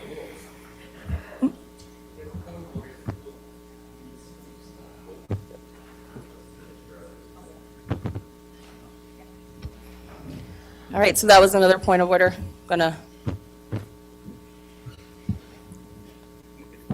Yeah, I have to make a determination. We are going to continue to move forward with this, as is. With it or without it being on the agenda, it's still an amendment in the correct procedure. Well, the correct procedure then would be we have to suspend the rules of the legislature No. and add it to the agenda. Yes, it is. Yes. Okay. Yeah, thank you. Thank you. Am I okay to proceed? All right. The staff is going to be distributing the amendment that we will be voting on. This amendment has mostly technical, actually, they're all technical changes recommended by the law department. These are, and thank you to the attorneys who worked on this, these are not material changes to the legislation. And so I would like to make a motion to amend. Motion by legislator Barnhart, seconded by legislator Bonnick and Vasquez Simmons and Frazier. Point of order. Now that the amendment is officially on the floor, I'd like a ruling from the parliamentarian that we can proceed without suspending the rules. Now that the amendment's on part of it, we can do this without suspending the rules. Is that your? Okay, very good. No. I have it.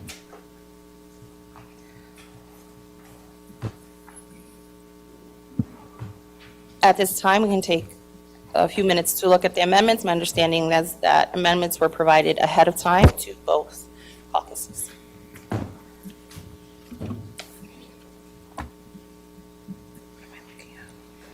Okay. Is there any discussion?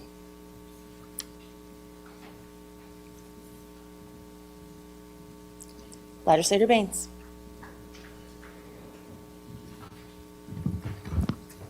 Through you, Madam President, to the Law Department.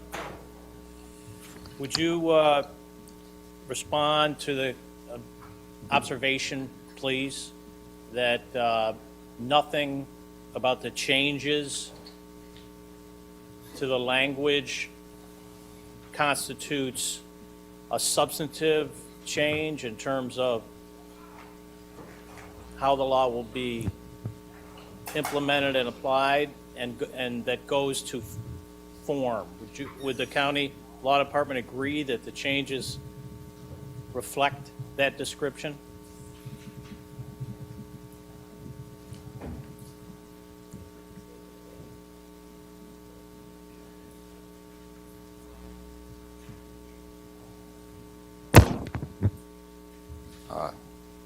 Through you, Madam President, the Law Department's position is that the changes that we made were such that it essentially cleaned up the proposed legislation, for lack of a better word. It put it in a more legal form, if you will. I don't think it's really my place to opine on whether the changes are considered substantive or not. Through you, Madam President, but the very act of suggesting the changes is an opinion. So it's my view that, that the substance of the point of order and the concern is that we've altered a law that went through committee. And the way I'm reading it, it's the same law with some form changes. Would you're not willing, through you, Madam President, to opine that that's the case?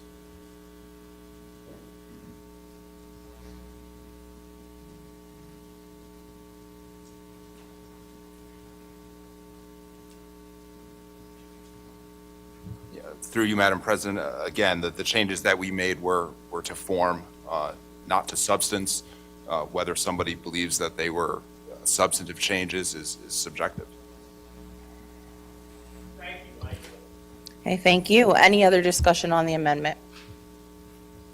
Madam President, Yes. I rise to explain my vote. Okay, thank you. We just went through a process here of, I think it's in my opinion, it's sloppily being handled.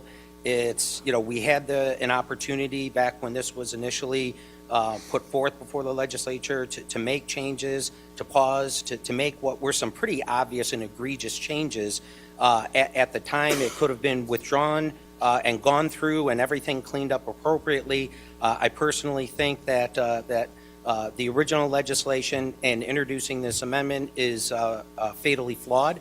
I believe it's in violation of the rules of this legislature, and I have grave concerns that this actually would open the door for any businesses that are affected by this legislation to bring a lawsuit against the county or this legislature for its what appears to be improperly handling of this amendment and this law in and of itself.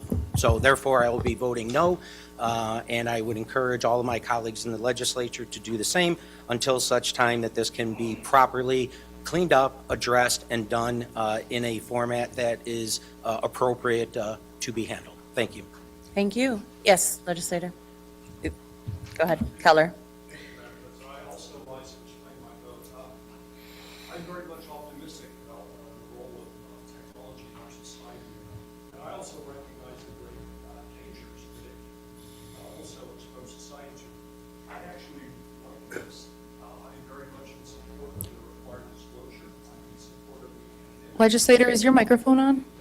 yes, I'm sorry. I think I'm just not close enough. I'm also in favor of the anonymity. I would have liked to see some limits on the right of action and perhaps reducing the exposure to businesses. I'm sorry, legislator. The audio out of your microphone is not being picked up. Yes, if you could use one of folks. Thank you. next. How's that? Sorry about that. Oh, that's Thank better. you. Okay. Well, I've let me find the right distance here. I won't repeat all of that. I will say that I am very much in favor of this disclosure. I'm in favor of the anonymity, and I would have liked for this proposed amendment to perhaps go a little further, limiting potential damages to businesses that are not in compliance. For that reason, I will vote no on the amendment, but look forward to perhaps a better local law that covers the heart of this. Thank you. Okay, thank you. Legislator Coley. I make a motion that we table this because, and send it back to committee, because there's these flaws, plus there's some other concerns. And I think there's no big rush that makes us have to have this done next month or the month following. So with that, I make a motion that we table this motion and send it back to committee. Yeah. I'm sorry, we are actually in the process of an amendment. We cannot motion to table an amendment. Do not. You can table amendment. Perinton.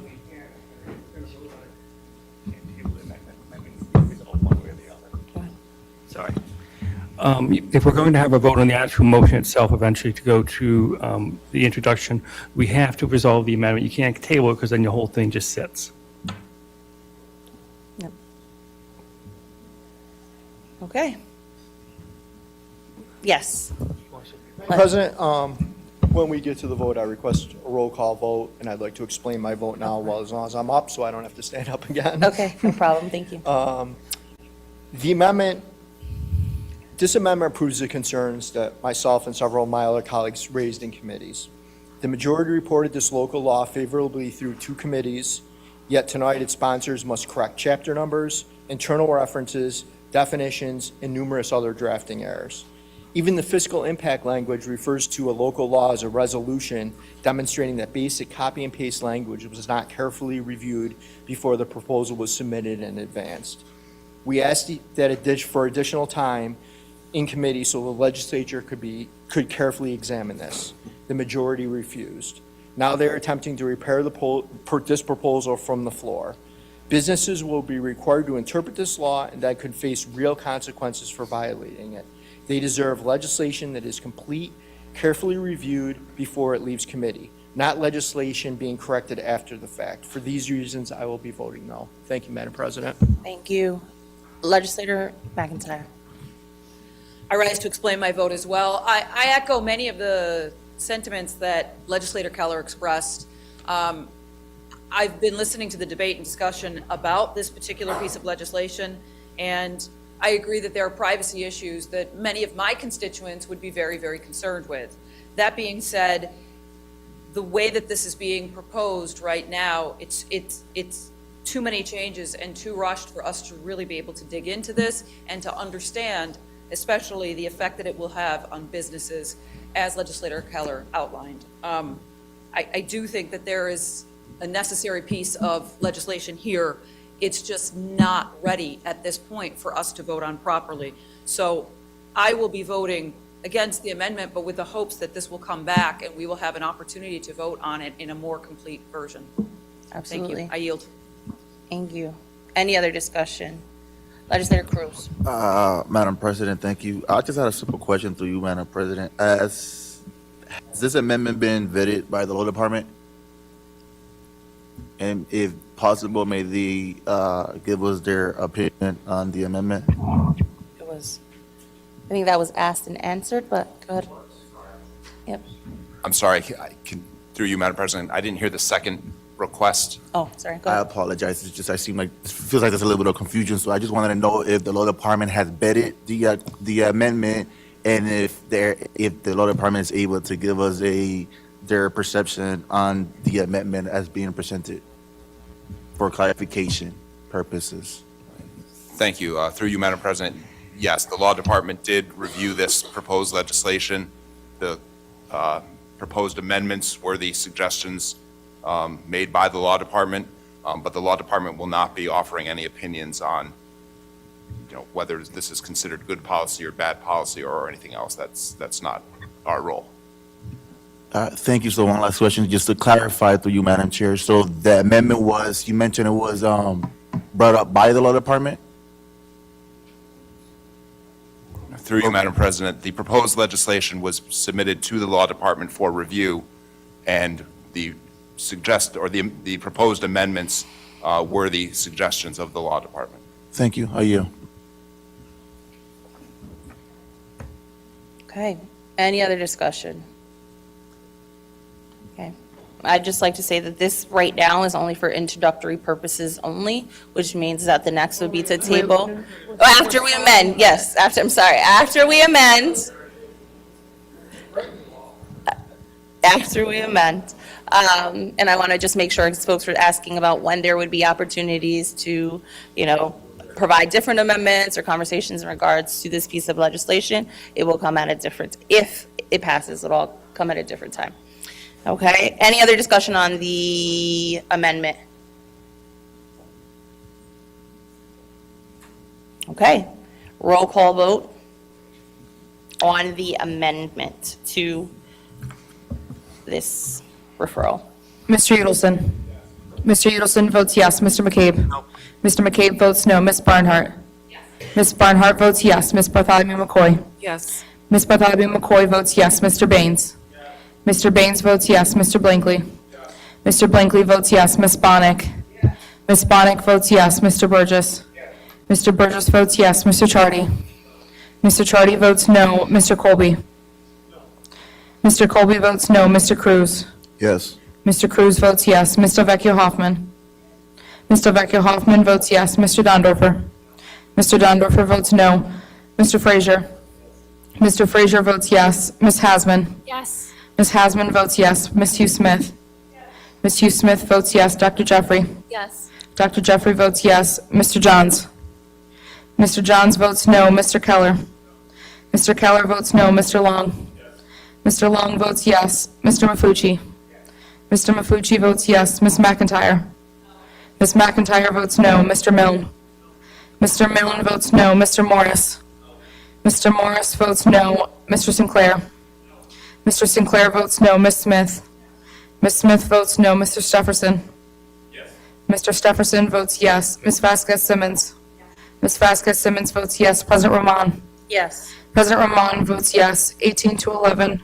Motion to amend passes. Thank you. Sorry. So again, this is for introductory purposes only. Well, we have to go vote. I'm sorry. Yes, Legislator Colby. I'd like now to make the motion to table this motion and send it back to committee. Okay. Do you have a, do you have a, yeah. Rose, to recommit. We recommitted that. Yeah, back to committee. Okay. Second. So motion to recommit by Legislator Colby, seconded by Morris. Roll call vote.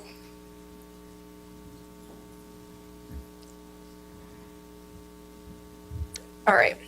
Mr. Udelson? Mr. Udelson votes no. Mr. McCabe? Yes. Mr. McCabe votes yes. Ms. Barnhart? Ms. Barnhart votes no. Ms. Bartholomew McCoy? No. Ms. Bartholomew McCoy votes no. Mr. Baynes? Mr. Baynes votes no. Mr. Blankley? Mr. Blankley votes no. Ms. Bonnick? Ms. Bonnick votes no. Mr. Burgess? Mr. Burgess votes no. Mr. Chardy? Mr. Chardy votes yes. Mr. Colby? Mr. Colby votes yes. Mr. Cruz? Mr. Cruz votes no. Mr. Vecchio Hoffman? Mr. Vecchio Hoffman votes no. Mr. Dondorfer? Mr. Dondorfer votes yes. Mr. Frazier? Mr. Frazier votes no. Ms. Hasman? No. Ms. Hasman votes no. Ms. Hughes-Smith? Ms. Hughes-Smith votes no. Dr. Jeffrey? Dr. Jeffrey votes no. Mr. Johns? Mr. Johns votes yes. Mr. Keller? Mr. Keller votes yes. Mr. Long? Mr. Long votes no. Mr. Maffucci? Mr. Maffucci votes no. Ms. McIntyre? Ms. McIntyre votes yes. Mr. Milne? Mr. Milne votes yes. Mr. Morris? Mr. Morris votes yes. Mr. Sinclair? Mr. Sinclair votes yes. Ms. Smith? Ms. Smith votes yes. Mr. Stepherson? Mr. Stepherson votes no. Ms. Vasquez Simmons? Ms. Vasquez Simmons votes no. President Román? No. President Román votes no. 11 to 18, motion to recommit fails. Thank you. Okay. So again, this is for introductory purposes only. We'll now move on to item number 2.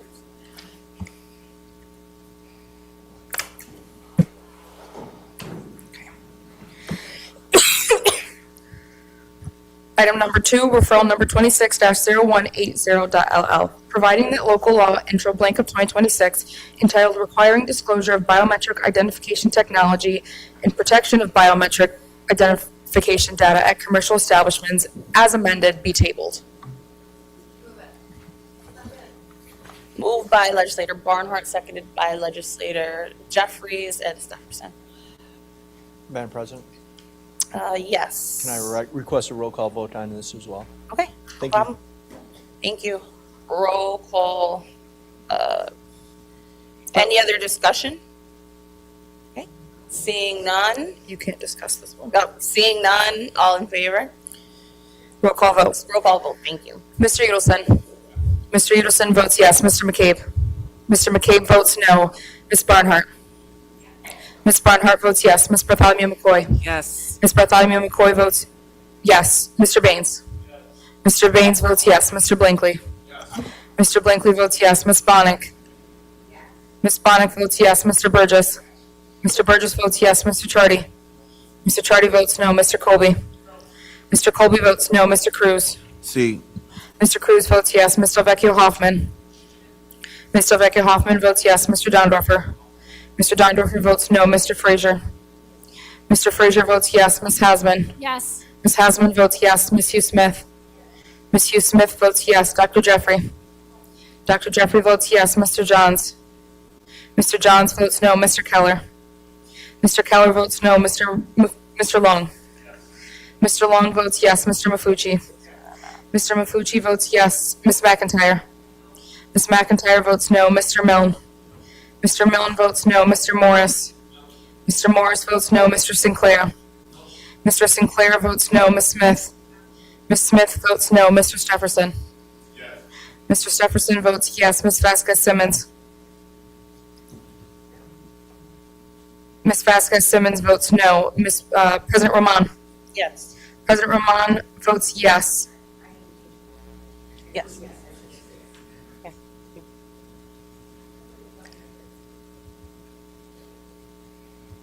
18-11, resolution passes. Thank you.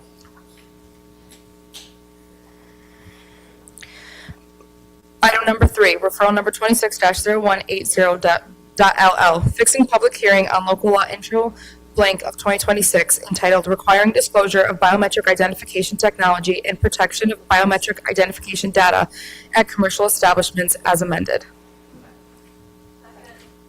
Moved by Legislator Barnhart, seconded by Legislator Jeffries and Vasquez-Simmons. This is to set a public hearing. Is there any discussion? Seeing none, all in favor? Any opposed? One opposed? Yes, one opposed? Would you like a roll call vote? Nope, I don't on this. I just need a point of information. Wait, we're in the middle of a vote. Okay, I thought you were done. Sorry. I'm sorry. Well, I was seeing if you were, okay. Okay, item carries. Next item, point of information. Yes, ma'am. Just a question. I mean, we're fixing the public hearing, and I don't know if this is just a typo in the agenda, but it's biometric identification technology at retail establishments. But the local law we're putting forward talks about data at commercial establishments. So, That's the title on the amendment. But it's now amended. So, I mean, we should have fixed that as amended. We didn't as amend it when we read it. We just read it off. The amendment was made on the floor. No. So we gotta change it. I mean, I guess you're not understanding what I'm saying. Yep. Is when we established a public hearing, it should have been, if the name changed, it should have changed on the hearing. The hearing and the law can't be different. We've amended it now to what you said, Najalise, or Madam Clerk, sorry, I apologize. But we've amended it now to say this. So we're having a public hearing on something, what are we having a public hearing on? Because it's not the local law. See what I'm saying? Yes. Okay. For the law department? We can see, Yeah, seek clarification from the law department in regards to if we would have to revote on this particular agenda item with the corrected and changed amended title of the public hearing, or is the notice enough after this meeting to have the corrected title? I can't hear you.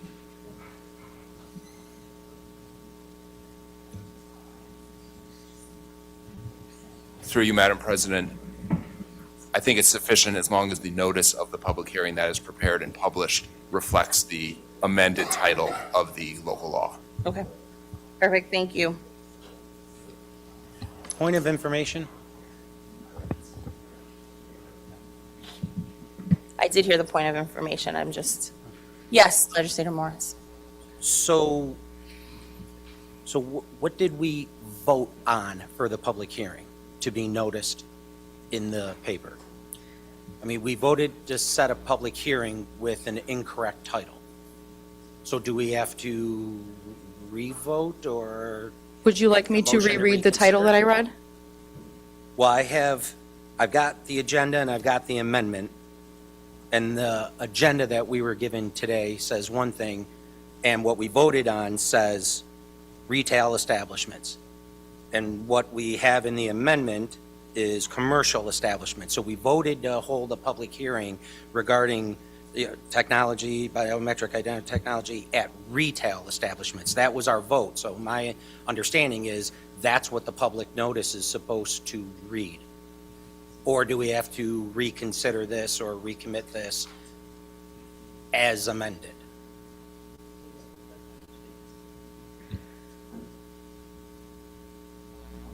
So the title read was establishing a hearing on the local law based on the intro number of the amended version.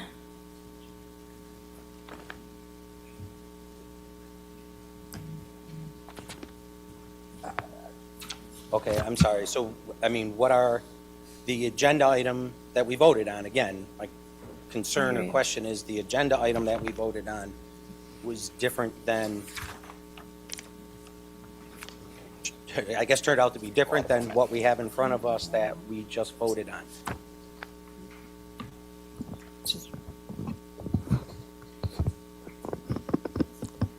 I know you kind of just you answered the question already, and I'm going to ask one more time. Is there an issue seen by the law department in regards to the vote that just happened and occurred? And then is there, should we revote on that? I've seen that happen before on these floors, and if that has to happen, we will do it. So just to have this be part of this consideration and deliberation, the clerk changed the title then of the public hearing? Or is the clerk authorized to do so after the legislature votes on one specific thing? Can a change be made by the clerk afterwards? Through you, Madam President, as I said before, the public notice that will be published, noticing the public hearing, will reflect the title in the amended title. Mm-hmm. And as I understood it, while listening, when the clerk read read the motion that was about to be voted on, she read the amended title. So again, the public notice that goes out will now reflect the amended title. On what we voted on. Whether you need to re-vote or not is I think more of a question or a decision by the parliamentarian. I guess I would make a motion to reconsider because the action of changing what we voted on was something read by the clerk and presented for us to vote on. So I guess I would like to make a motion to reconsider this, make sure we're doing this properly. Second. Okay, motion to reconsider by Legislator Morris and seconded by Legislator Sinclair. Okay. Huh? What? Yeah, absolutely. So motion to reconsider. Discussion. Legislator Morris. Motion to reconsider item number 3 as amended to be voted on. What is the reconsideration? I just want to make sure everyone understands what you're asking for. The public hearing vote wasn't amended. Mm-hmm. The title on the public hearing vote wasn't amended. The So intro, we voted on the wrong title for the public hearing. the intro number was. I'm just going to write, I mean, I think from a point of information standpoint, we just want the right thing. All we're asking for is that we vote on the right thing, that we make sure it's correct. That's all we're asking for. Yes. So it's more of a point of information from the motion reconsider is that we actually established a public hearing Based with on the what the language. I amendment mean, we're was. not asking for the world. We just want to make sure, we're trying to just do Yes. this right. Yes. I guess at the end of the day. We can, yeah, it is our understanding that we have done that. So. But we still have a motion to reconsider. So, Point of information, what are we voting on? Yep. Point of information. Yeah. Madam President, may I suggest that the printed agenda, Mhm. It is the nature of the legislative process, the nature of Robert's rules, and the nature of the amendment process itself, which not only authorizes but permits and encourages a legislature to make changes as it sees fit. The notion that after the clerk read the amended title, the written document is now irrelevant that existed because this is an organic legislative process where this particular motion on the floor was altered by the body itself. And if we want to vote again to make people feel more comfortable, I would be happy to do that for my friends in the minority caucus. But it seems to me that it is a misrepresentation of the legislative process to say that because a document was written prior to a meeting and during that meeting, the body itself, under the rules, made changes that somehow we can't go forward. Okay. Okay, Let's go back to motion, the original motion. yes, motion to Okay, the motion to reconsider. reconsider. If you wish to reconsider, if I recall this correctly, you have to be part of the winning vote, as it were. And you were. Yes, Okay, there we go. Thank you. yes. Okay, thank you. So we can go ahead and do that if you want to. Yes. We can actually, basically we can vote again if we decide we wish to vote again. Basically, we'd be voting on whether or not to vote again. Okay? Yes. And then if we vote in favor of that, then we would vote again. Or we voted no on that, we would not vote again. Is that clear? Yes. Okay, and that's what's on the order right now, unless you have another point of information or order. No. Just have a simple question. So, Point of information.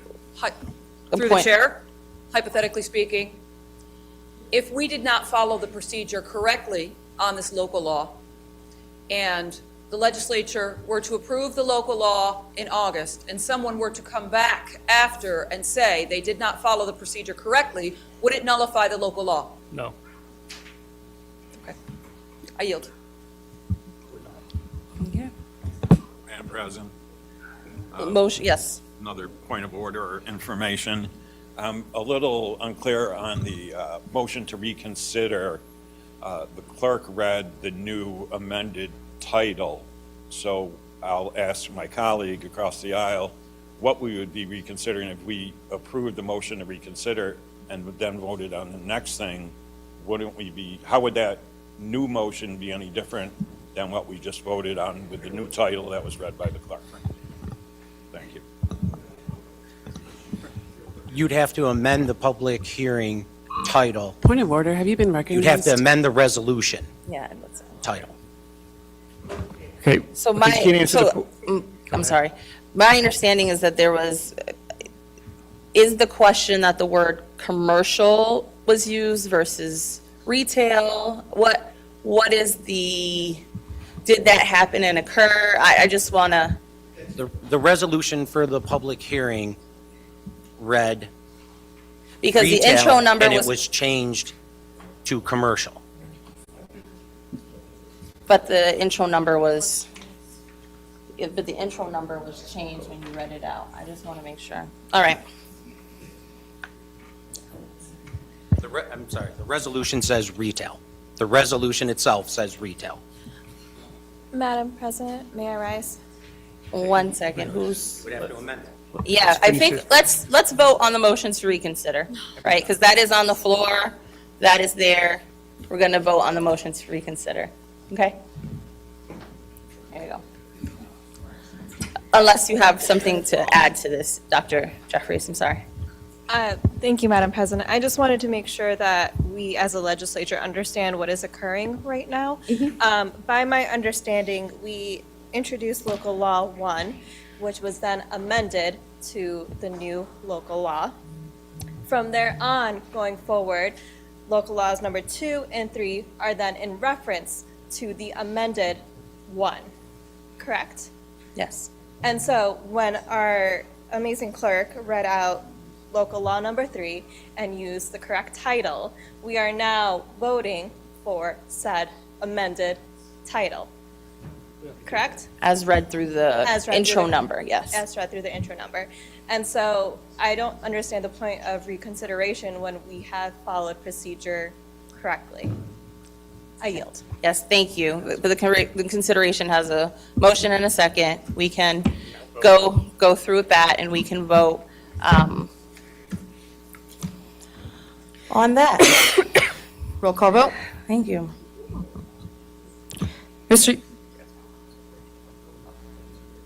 Yes is to reconsider, no is to not reconsider, to vote the reconsideration down. Mr. Udelson? No. Mr. Udelson votes no. Mr. McCabe? Mr. McCabe votes yes. Ms. Barnhart? Ms. Barnhart votes no. Ms. Bartholomew McCoy? No. Ms. Bartholomew McCoy votes no. Mr. Baynes? Mr. Baynes votes no. Mr. Blankley?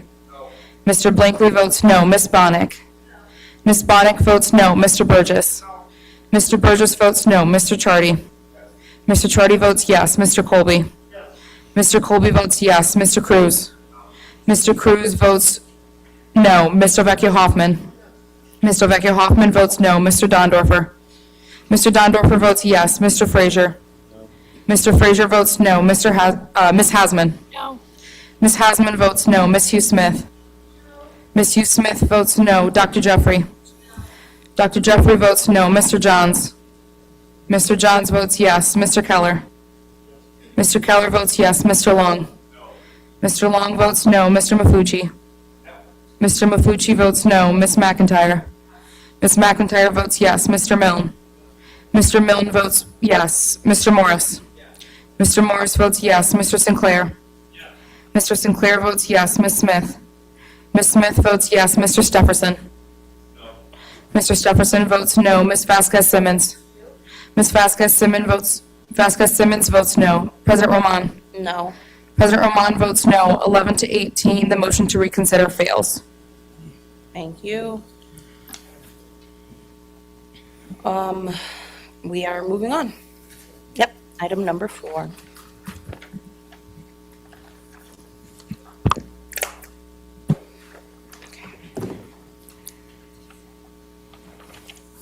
Item number 4, referral number 26-0182.LL, enacting a local law entitled Amending Chapter 357 of the Monroe County Code to provide a tax exemption for surviving spouses of police officers killed in the line of duty. Second. Moved by legislator Barnhart, seconded by legislator Maffucci. This is for introductory purposes only. Next item. Item number 5, referral number 26-0182.LL, providing that local law intro blank of 2026 entitled Amending Chapter 357 of the Monroe County Code to provide a tax exemption for surviving spouses of police officers killed in the line of duty be tabled. Second. Moved by legislator Barnhart, seconded by legislator Maffucci. All in favor? Aye. Any opposed? Item carries. Next item. Item number 6, referral 26-0182.LL, fixing public hearing on local law intro blank of 2026 entitled Amending Chapter 357 of the Monroe County Code to provide a tax exemption for surviving spouses of police officers killed in the line of duty. Second. Moved by legislator Barnhart, seconded by legislator Maffucci. This is to set the public hearing. Is there any discussion? Okay, all in favor? Aye. Any opposed? Item carries. Next item. Madam President, Yes, legislator Yudelson. I move that we consider the rest of the agenda as a whole with the exception of item number 24 and the MOUs, items 26 through 30. Thank you. Motion by legislator Yudelson, seconded by legislator McCabe. Thank you. All in favor? Aye. Any opposed? Okay. Agenda moved. Item number 24.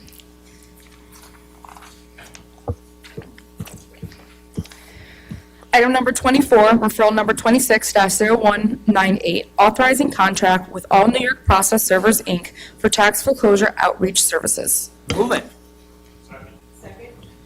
Moved by legislator Maffucci, seconded by legislators Vasquez Simmons and Barnhart. Is there any discussion? Legislator Barnhart. Yes, thank you. Through the president to the administration, I reread the RFP for this service and the scope of work. And one of the things in the scope of work was identifying the phone numbers of the assumed owner-occupied properties and even emails. And I'm just curious, I know we're going to post the notice on the door, but is anyone going to call and email as well? I don't think that was discussed in committee.